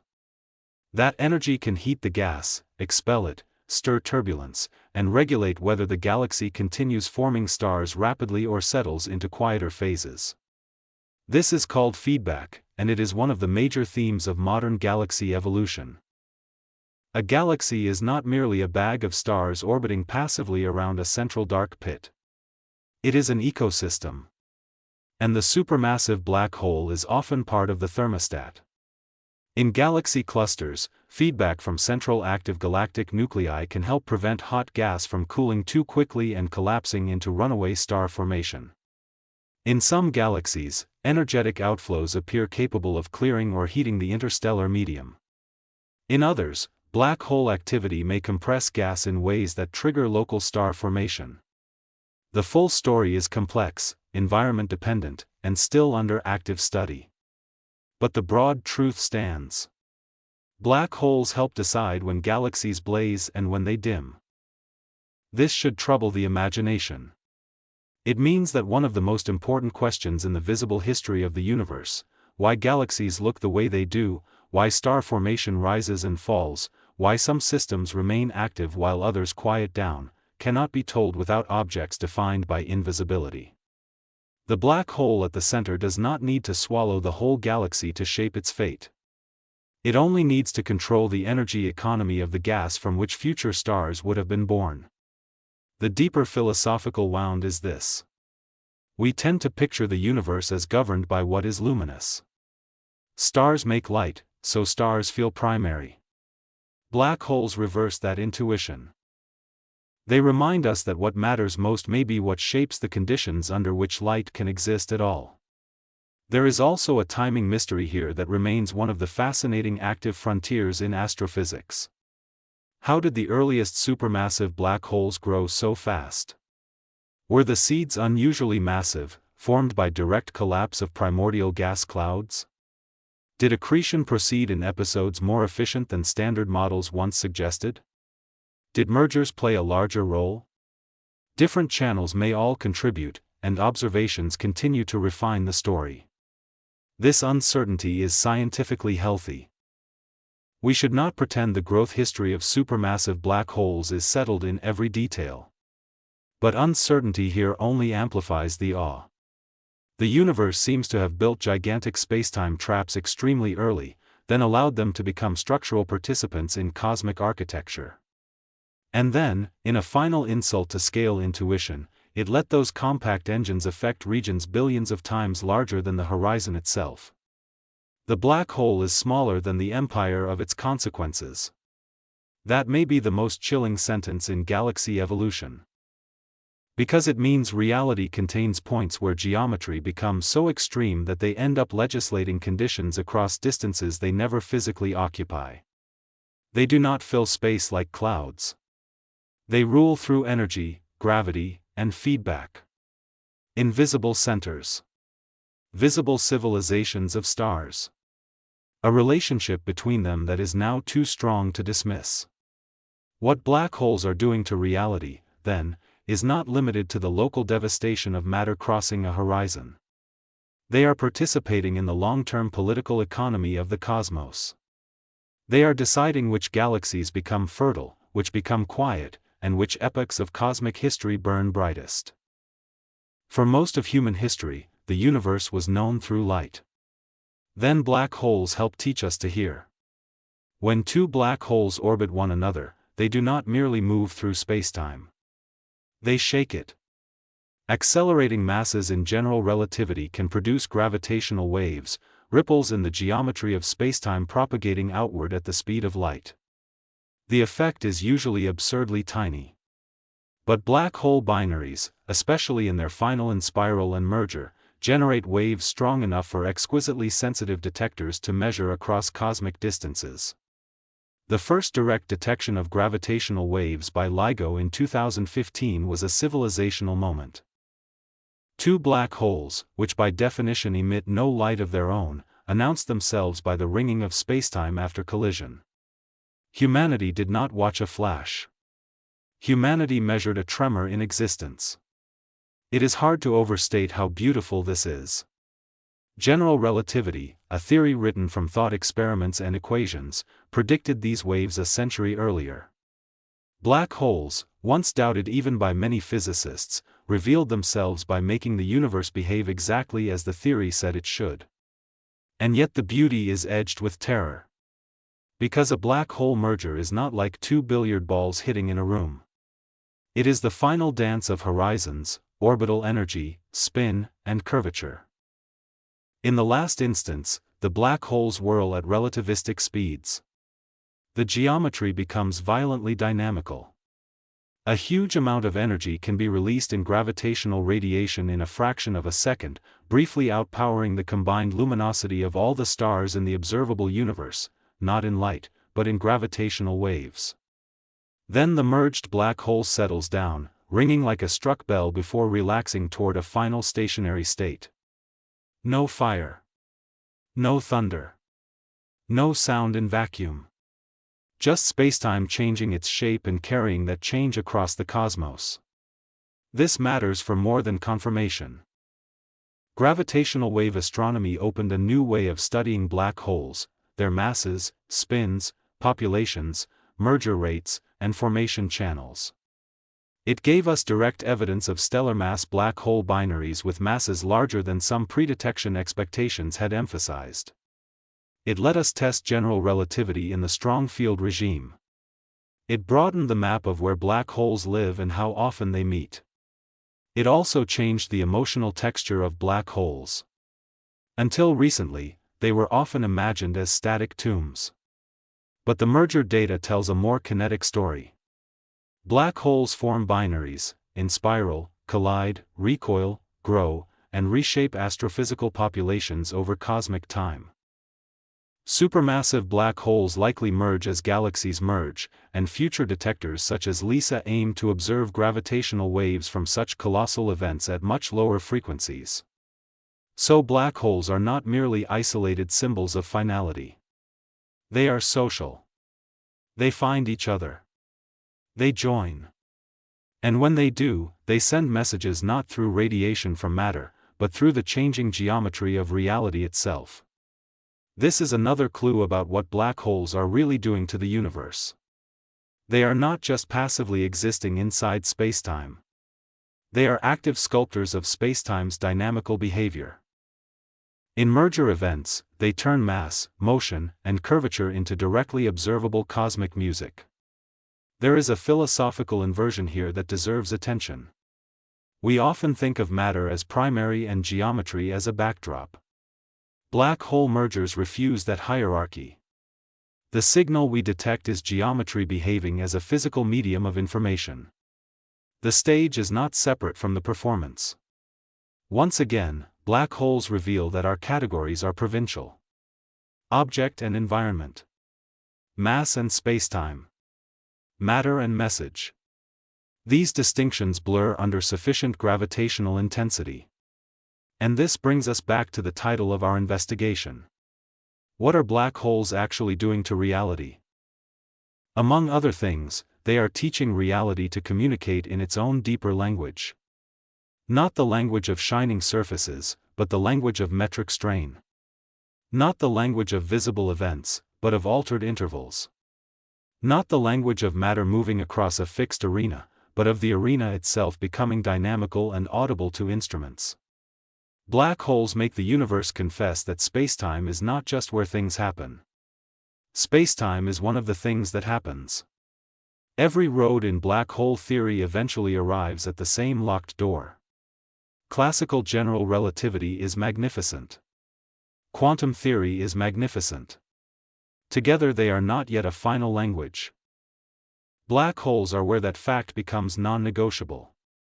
A full theory of quantum gravity should explain, among other things, what really happens to the would-be singularity, how information is preserved or transformed in evaporation, how spacetime geometry emerges or fails, and how horizons behave when quantum effects are no longer treated as small perturbations on a classical background. This is a vast program, and any honest account must begin by admitting that we do not have the final answer. But we do have clues. String theory suggests, in some settings, that black hole microstates can be counted and matched to entropy formulas. It offers frameworks in which extended objects, extra dimensions, dualities, and holography soften the hard edge between geometry and quantum information. Some proposals within string theory, such as fuzzball ideas, suggest that what we call the black hole interior might be replaced by a complicated horizon-scale quantum structure rather than a traditional empty interior ending at a singularity. Loop quantum gravity and related approaches explore the quantization of geometry itself, raising the possibility that singular behavior is resolved by discrete quantum structure at the smallest scales. Other approaches investigate asymptotic safety, causal dynamical triangulations, emergent spacetime from entanglement, quantum error-correcting structures, or radically different starting points. None of these has yet earned the right to declare victory over nature. But taken together, they tell us something important. Almost nobody expects the classical picture to remain literally intact all the way down. That means the interior of a black hole is not just hidden because it is hard to observe. It is hidden because the classical categories by which we ask what is inside may themselves fail under the relevant conditions. This is a much more severe kind of ignorance. It is one thing not to know what is in a locked room. It is another to suspect that room, inside, and in are approximations that stop making sense in the deepest description. The recent interplay between quantum information theory and gravity has sharpened this suspicion. Ideas once thought almost philosophical now sit near center stage. Entanglement wedge reconstruction. Quantum error correction in holography. Islands in evaporating black hole calculations. The relation between wormholes and entanglement encapsulated, however provocatively, by phrases like ER equals EPR. These are not all established truths about our universe in the strongest possible sense, but they reflect a striking transformation in how the field thinks. Geometry may be a code. Interiority may be reconstructible rather than primitive. Connectedness may reflect entanglement structure. The smooth spacetime we inhabit may be an emergent large-scale order built from deeper non-geometric degrees of freedom. If that turns out to be even partly correct, black holes are not fringe anomalies. They are stress tests exposing the interface where the macroscopic user-friendly version of reality breaks under enough gravitational load. There is also the endgame of evaporation to consider. As a black hole loses mass through Hawking radiation, its temperature rises. The evaporation accelerates. For a sufficiently small black hole, quantum gravitational effects should become dominant. Does the black hole evaporate completely in a unitary way? Leave behind a remnant? Transition into another object? Encode its information in a manner we can only describe holographically? We do not yet know with certainty. But any satisfactory answer must reconcile thermodynamics, quantum mechanics, and gravitational dynamics without hand-waving away the paradoxes. That is an extremely high bar. And black holes are forcing us to reach it. They are doing to reality what stress fractures do to a building under load. They reveal where the visible smoothness was concealing deeper architecture. Cracks are not always failure. Sometimes they are diagnostics.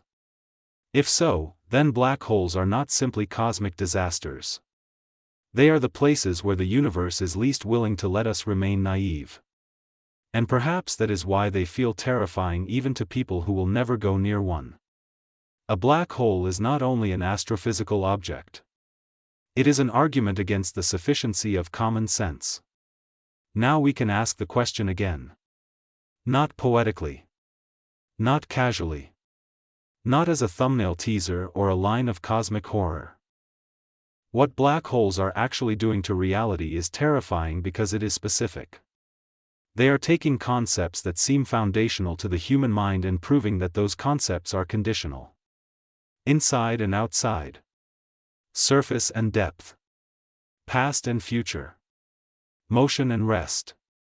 Information and heat. Object and geometry.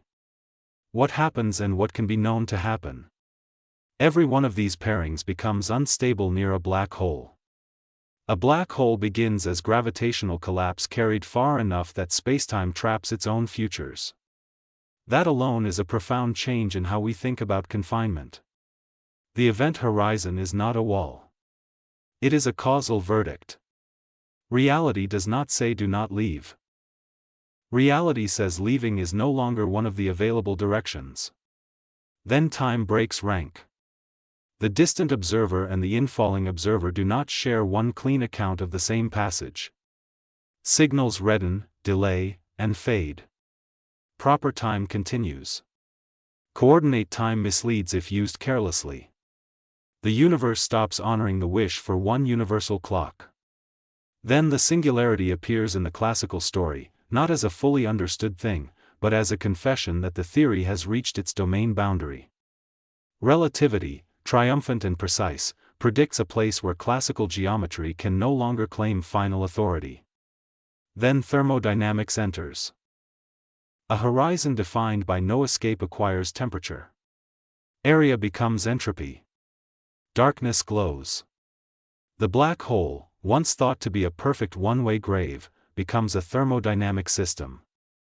Then quantum mechanics protests. If the black hole evaporates, what happens to the information? Is it destroyed? Hidden? Scrambled and returned? Preserved in boundary degrees of freedom? Duplicated only in descriptions no observer can jointly compare? Released by mechanisms that make locality approximate rather than exact?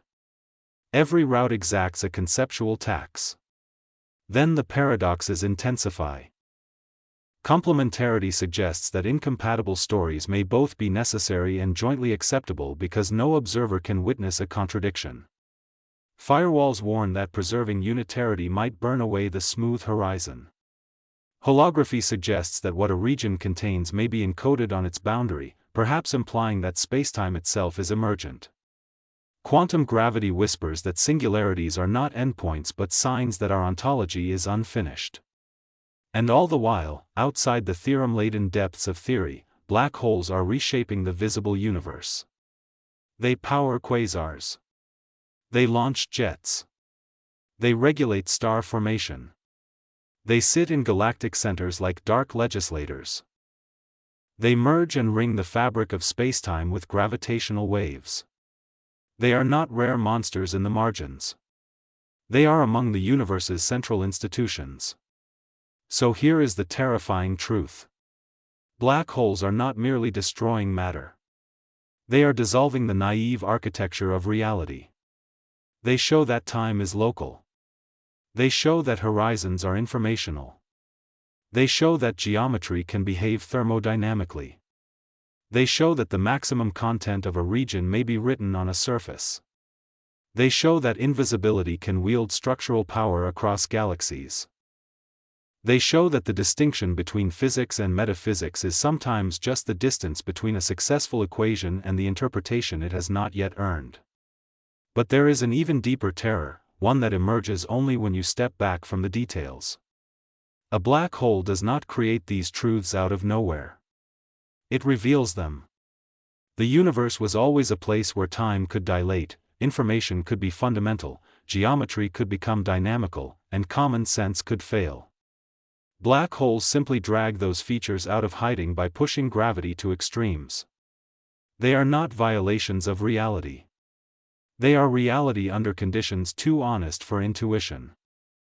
That is why they disturb us so deeply. Because when we look at a black hole, we are not just looking at an astrophysical object.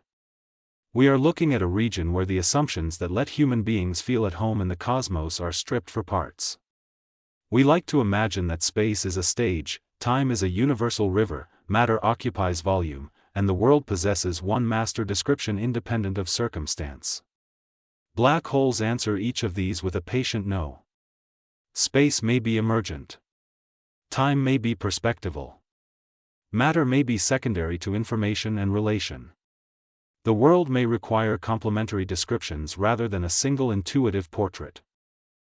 And perhaps most unnerving of all, the places where physics becomes most uncertain are not remote in principle.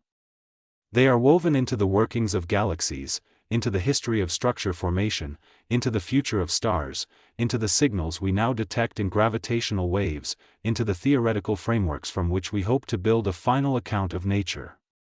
The abyss is not an exception. It is part of the operating system. If you wanted comfort, black holes were never going to give it to you. Even their name is misleadingly simple. Hole suggests emptiness. But black holes are crowded with consequences. They are dense with theory.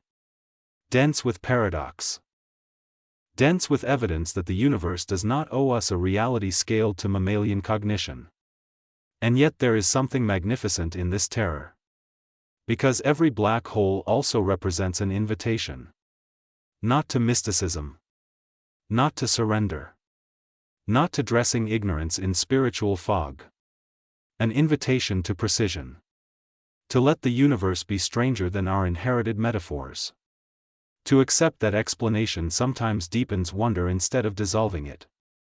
To understand that the most frightening scientific ideas are frightening precisely because they are lawful. A ghost can be dismissed. A paradox in equations that predict the sky cannot. Black holes tell us that the cosmos is not merely larger than we thought. It is structured in ways that may force us to rewrite what structure means. They tell us that a boundary can be more important than a body. That heat can arise from geometry.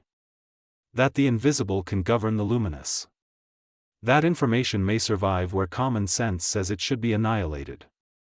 That there may be no clean separation between where physics ends and where philosophy begins, only a frontier patrolled by mathematics and observation together. They tell us, in short, that reality is not a static collection of things. It is a set of relationships, constraints, and emergent stories whose deepest grammar becomes visible only under unbearable conditions. And black holes are among those conditions. So what are black holes actually doing to reality? They are forcing it to reveal its hidden grammar. They are taking the smooth human picture of the world and placing it under enough gravitational pressure that the underlying code begins to show through. They are making horizons into thermodynamic objects, mass into geometry, geometry into information problems, and information problems into clues about the fundamental architecture of existence. They are reminding us that darkness is not the absence of truth. Sometimes it is where truth becomes too concentrated to pass through unchanged.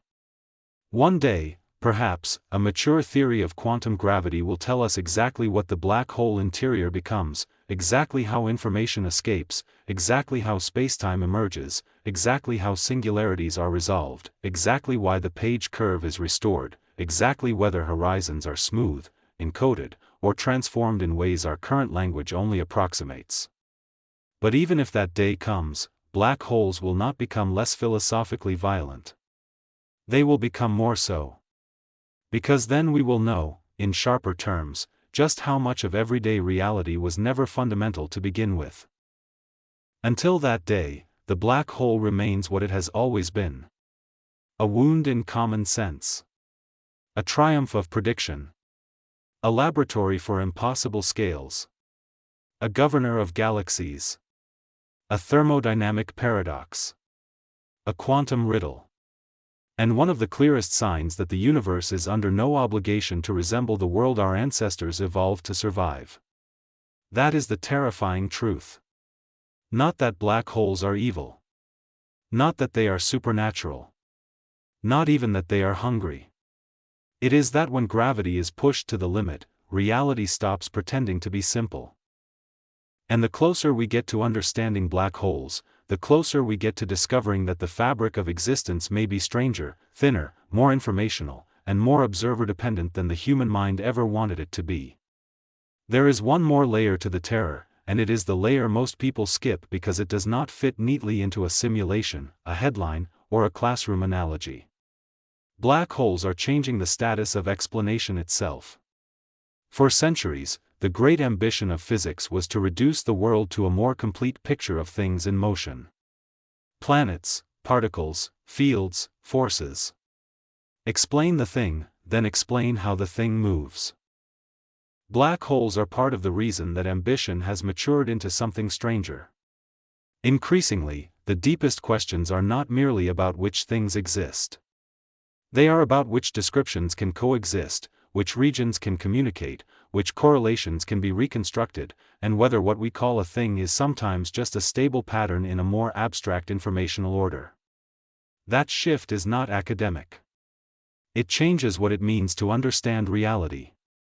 To understand a river in classical terms, you might describe the water, the banks, the flow. To understand a black hole, you may need to describe a causal structure, a thermodynamic quantity, an entanglement pattern, a boundary encoding, and an observer-dependent account of crossing behavior, all without assuming that any one of those languages is the whole truth in isolation. In other words, black holes push physics away from naive picturing and toward layered description. And that feels terrifying because layered description sounds less like possession and more like negotiation. The mind craves a final image. Black holes answer with a final framework instead. Think about what that means for the horizon. In common imagination, the event horizon is where terror begins because it is where escape ends.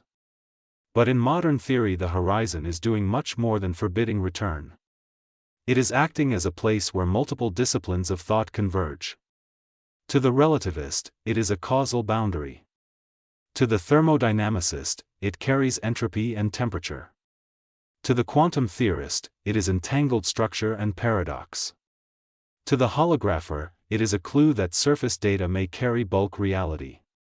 To the astrophysicist, it is the organizing center of some of the most energetic environments in the cosmos. Few concepts in science have ever been so overburdened with consequence. And yet the horizon remains, in one crucial sense, physically ordinary to a large infalling observer in the classical story. That contrast should never stop astonishing us. The same boundary that can bear the weight of the information paradox may, locally, feel like nothing special at the moment of crossing. There is something almost existential in that fact. The deepest transitions in reality do not always arrive with theatrical markers. Sometimes you cross into a different causal order without sensation. Sometimes the universe changes category before your body changes state. Sometimes the catastrophe is not an impact. It is the silent loss of all futures that resemble return. Human life has metaphors for this, but black holes do not need them. They had it first. Then there is the matter of scale.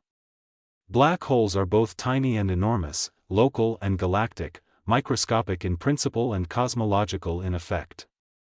A stellar mass black hole can be only tens of kilometers across and yet carry several times the mass of the Sun.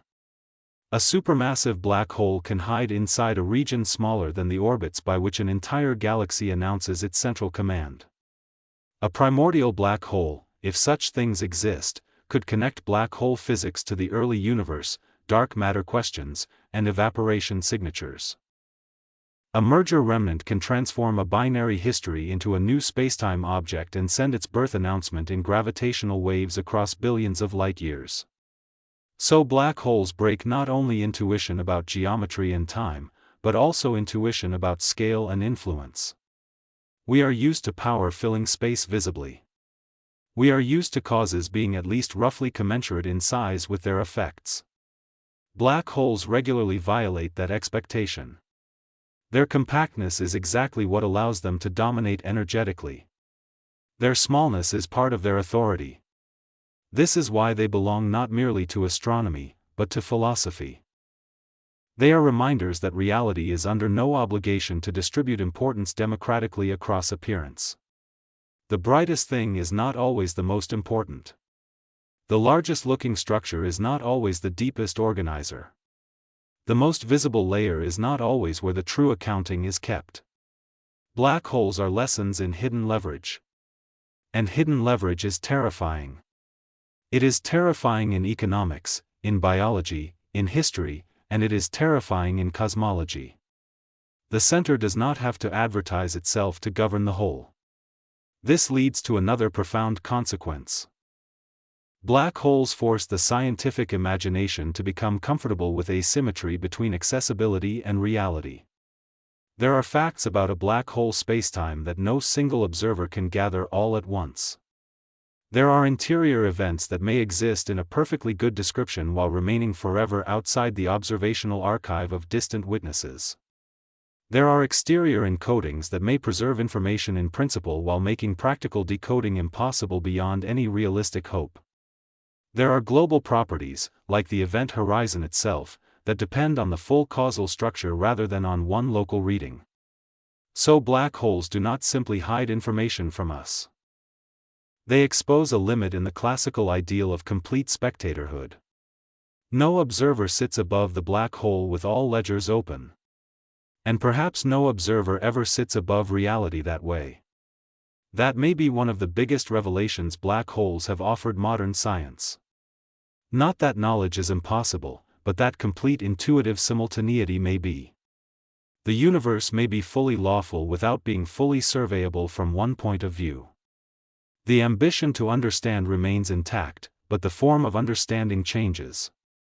It becomes relational, structural, and often indirect.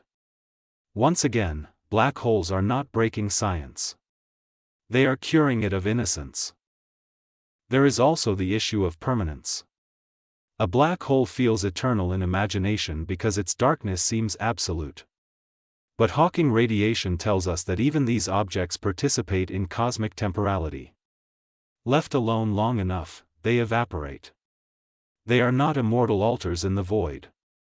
They are transient, though on timescales so vast that the word transient acquires almost absurd grandeur.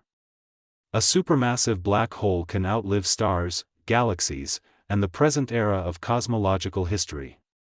Yet even it is not exempt from the bookkeeping of quantum theory and thermodynamics. This gives black holes a strange emotional profile. They seem like monuments to finality, yet they are processes. They seem like symbols of absolute loss, yet they may preserve information. They seem like perfect darkness, yet they glow. They seem like dead ends, yet they generate some of the most consequential physics in the universe. Every time we settle into one metaphor for them, the science revolts.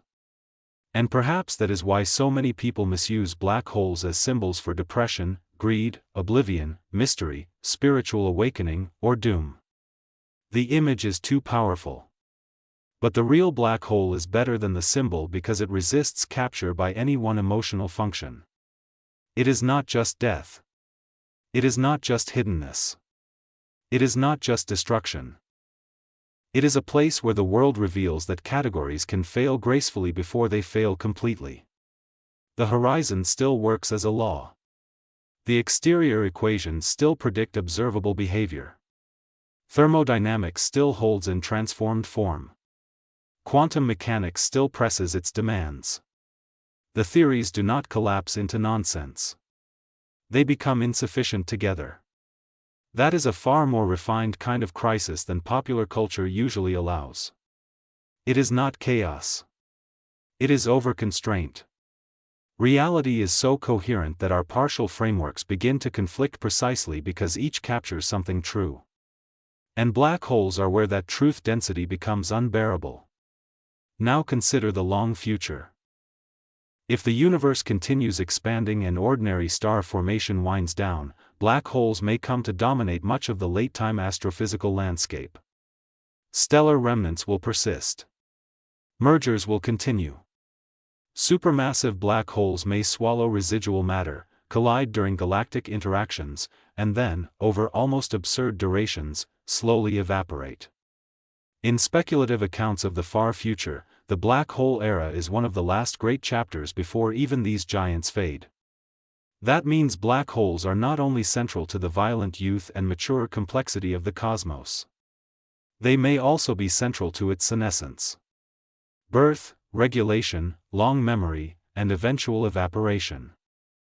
Black holes touch every register of cosmic time.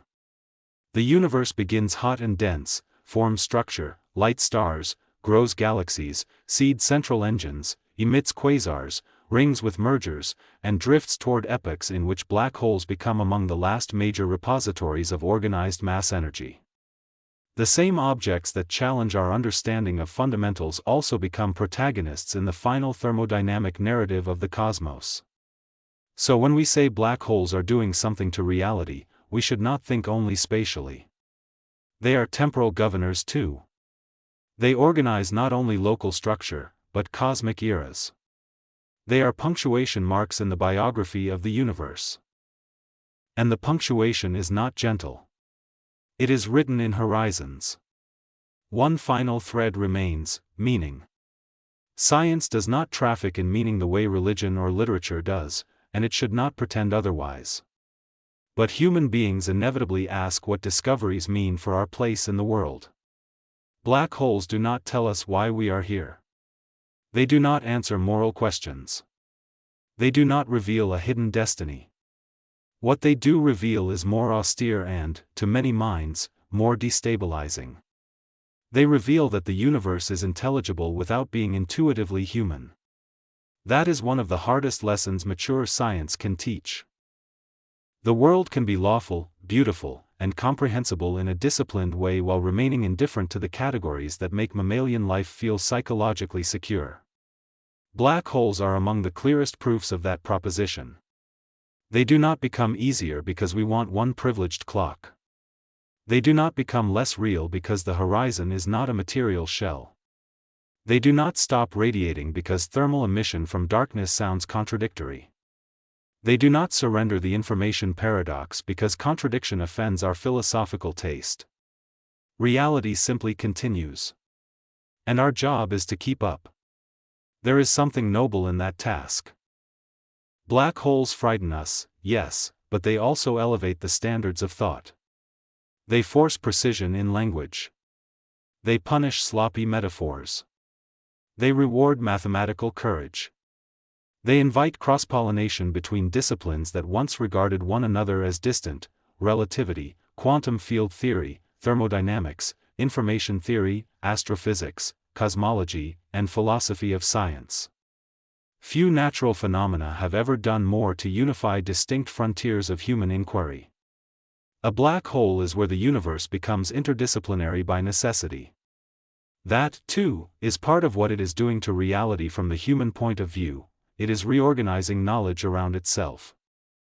Whole communities of researchers have had to learn new languages because of horizons. Experimentalists built instruments delicate enough to hear mergers in spacetime. Radio astronomers linked telescopes across the planet to image horizon-scale structures. Theorists borrowed tools from quantum information to understand gravity. The subject forced invention. Even our civilization has been bent, slightly, by the existence of black holes. And perhaps that is the most intimate level of their influence. Not only do they alter galaxies. They alter the shape of human thought. They teach us to ask better questions. Not what does it look like from nowhere, but what does each observer measure, and how do the descriptions fit? Not where is the stuff really stored in the simplest picture, but what accounting principle survives all perspectives. Not what symbol should we project onto this darkness, but what formal structure does the darkness force us to invent? The black hole is not only a natural object. It is a training ground for intellectual adulthood. And adulthood, in science as in life, often consists of discovering that the world is more coherent than your first models, and less intuitive than your first hopes. So when the title says that what black holes are doing to reality is terrifying, the terror is not just annihilation. It is education. They are teaching us that reality is deeper than representation. They are teaching us that boundaries can store worlds. They are teaching us that time can disagree with itself lawfully. They are teaching us that the visible cosmos answers to invisible engines. They are teaching us that space, in its deepest form, may be emergent from something that does not look spatial at all. If those lessons feel cold, it is because they strip away illusion. But they also offer something better than comfort. They offer contact with the real. And the real, when gravity is strong enough, is magnificent beyond friendliness. That is where we leave the black hole. Not as a monster. Not as a mystical portal. Not as an excuse for bad metaphors. We leave it as one of the purest revelations modern science has found. That the universe becomes most truthful where it becomes least survivable. And that in the deepest dark, reality does not end. It becomes harder to describe. More urgent to understand. And impossible to mistake for anything designed around us. There is one final reason black holes feel so disproportionate to their size. They compress not only matter, but explanation. Around them, enormous territories of physics are forced into direct contact. General relativity cannot keep to itself. Quantum field theory cannot keep to itself. Thermodynamics cannot keep to itself. Astrophysics cannot keep to itself. Even epistemology, the study of what can be known and by whom, gets dragged into the field. Most scientific domains earn depth by specialization. Black holes earn depth by collision. That is why they became emblematic of the modern frontier. They do not just hold one mystery. They are where multiple finished-looking frameworks begin to reveal the unfinished edges of one another.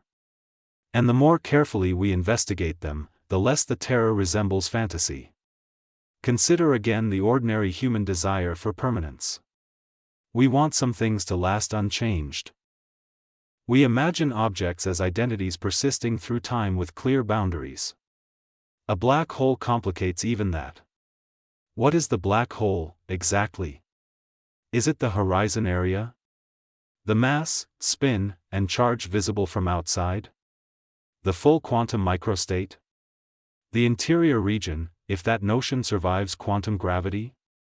The outgoing radiation that may ultimately encode its informational fate? Depending on what question you ask, the object changes its most relevant definition. This is not sloppiness. It is a clue that the universe's categories are layered. At human scales, a chair is just a chair. At molecular scales, it is atoms in lattice and motion. At quantum scales, it is a state in a field-theoretic description. Each level is lawful. But with black holes, the layers are not just multiple. They are in active conceptual tension. Horizon-based thermodynamics, bulk geometry, boundary encoding, and semi-classical radiation are not merely translations of one another in a trivial sense. They are partially overlapping windows onto something whose complete form we do not yet fully possess. So black holes do to physics what stress does to materials. They expose grain. The smooth metal reveals its crystal structure when strained enough. The smooth picture of reality reveals hidden architecture when gravity becomes strong enough. This perspective also changes how we should feel about uncertainty. In everyday life, uncertainty is often taken as a mark of ignorance to be eliminated.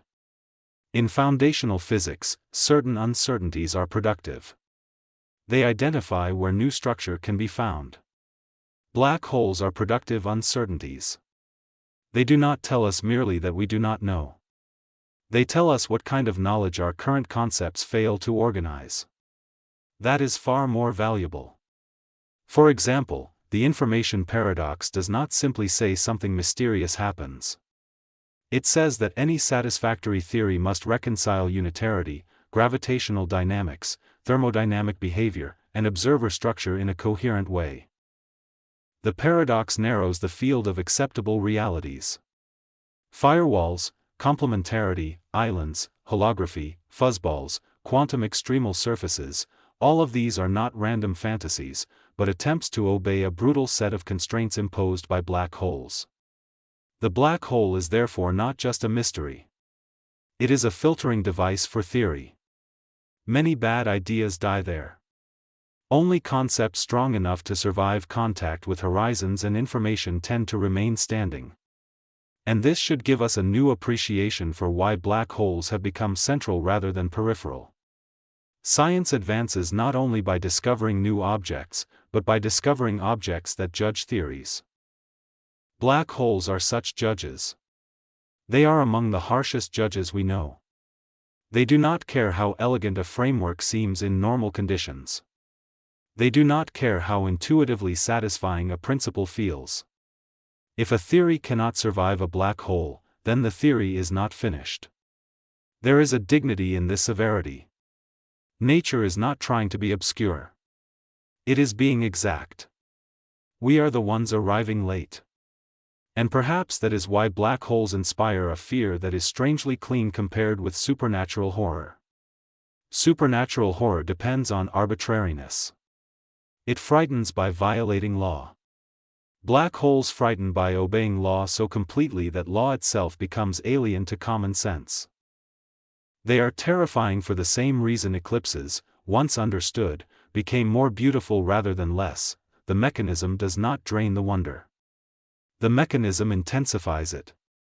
A singularity theorem is more disturbing than a myth because it is earned. A page curve is more haunting than a legend because it is constrained. A gravitational wave chirp from enspiraling black holes is more sublime than a fictional roar because it is the real universe speaking in a language we had to build instruments to hear. This matters for culture as much as for science. We live in an era saturated with spectacle, where mystery is often sold by exaggeration. Black holes do not need exaggeration. If anything, exaggeration makes them smaller by replacing their actual conceptual violence with cartoon menace. The real black hole is not a mouth in space. It is not an interdimensional cliché. It is not a shortcut for saying something is sad, empty, or gone. The real black hole is where locality, causality, temperature, quantum state evolution, and the ontology of spacetime itself enter a sustained argument. That is bigger than symbolism. That is one of the deepest real dramas in intellectual history. And there is still more to come. Future observations may sharpen our picture of black hole populations, spins, accretion histories, and merger channels. Horizon-scale imaging may improve. Gravitational wave detectors on Earth and in space may reveal entire new families of compact object events. Quantum gravity-inspired calculations may continue clarifying how page curves emerge and what interiors mean. Theorists may discover that some current debates were posed in the wrong language entirely. But whatever the eventual resolution, certain lessons are already permanent. First, black holes have established beyond serious doubt that gravity is not just another force to be quantized and forgotten inside old intuitions. Gravity changes the information budget of regions. It changes causal structure. It changes what counts as a system and what counts as an observer. That makes it special not in the mystical sense, but in the architectural sense. Second, black holes have shown that thermodynamics and information are not optional side conversations in fundamental physics. They are central. Any ultimate theory that cannot explain entropy, horizons, and information flow is not ultimate. Third, black holes have shown that invisibility is not epistemic defeat. We cannot see an event horizon the way we see a planet's surface, yet we can infer, image indirectly, model, test, and constrain black hole behavior with extraordinary rigor. Science does not require transparent access. It requires disciplined relation between theory, evidence, and inference. Fourth, black holes have taught us that observer dependence can be physically exact without descending into subjectivism. Different observers may legitimately describe different aspects of the same black hole process, and reality remains lawful. That lesson may turn out to be foundational far beyond black holes. Finally, black holes have made it impossible to pretend that everyday reality is the final draft. The world we navigate, stable objects, shared clocks, continuous spaces, durable boundaries, may be a highly effective middle-scale translation rather than the deepest script. A black hole is what happens when the translation begins to fail. And that is why the subject retains such power even after a century of study. The more concrete the science becomes, the larger the philosophical implications grow. Usually mystery shrinks under analysis. With black holes, some mysteries do shrink. We now know they are real astrophysical entities, not merely mathematical curiosities. We know how stellar collapse can form them. We know how accretion disks radiate. We know how supermassive black holes inhabit galactic nuclei. We know how mergers produce gravitational waves. We know that semi-classical theory gives them temperature. We know their entropy scales with area. But each solved layer has uncovered a deeper one. Reality has not run out of abyss. It has become more articulate. So if we strip away every lazy metaphor and every sensational oversimplification, the sentence that remains is both sober and devastating. Black holes are where the universe most clearly reveals that its final bookkeeping may be informational, relational, and only partially geometric in the way our senses suggest. They are where the local drama of collapse opens onto the global question of what a world is made of. They are where astronomy becomes a referendum on ontology. And for a species that evolved to track prey across plains, measure seasons by sunlight, and trust surfaces as honest boundaries, that is an almost comically severe revelation. We learned to survive in a world of middling gravity and moderate speeds. We did not evolve to understand trapped surfaces, Hawking quanta, or holographic bounds. Yet here we are, writing equations that let us approach them anyway. That may be the most hopeful note in this entire darkness. Black holes humble us, but they also prove that the human mind can follow reality beyond the jurisdiction of intuition. We may not yet have the final theory. We may not know exactly what becomes of the interior. We may still argue over the ultimate fate of information and the precise meaning of emergent spacetime. But we have already crossed one horizon of our own. We now know enough to know that reality is deeper than appearance, and precise enough to map the edge where our current maps end. The terror is real. So is the achievement. And both belong, inseparably, to black holes.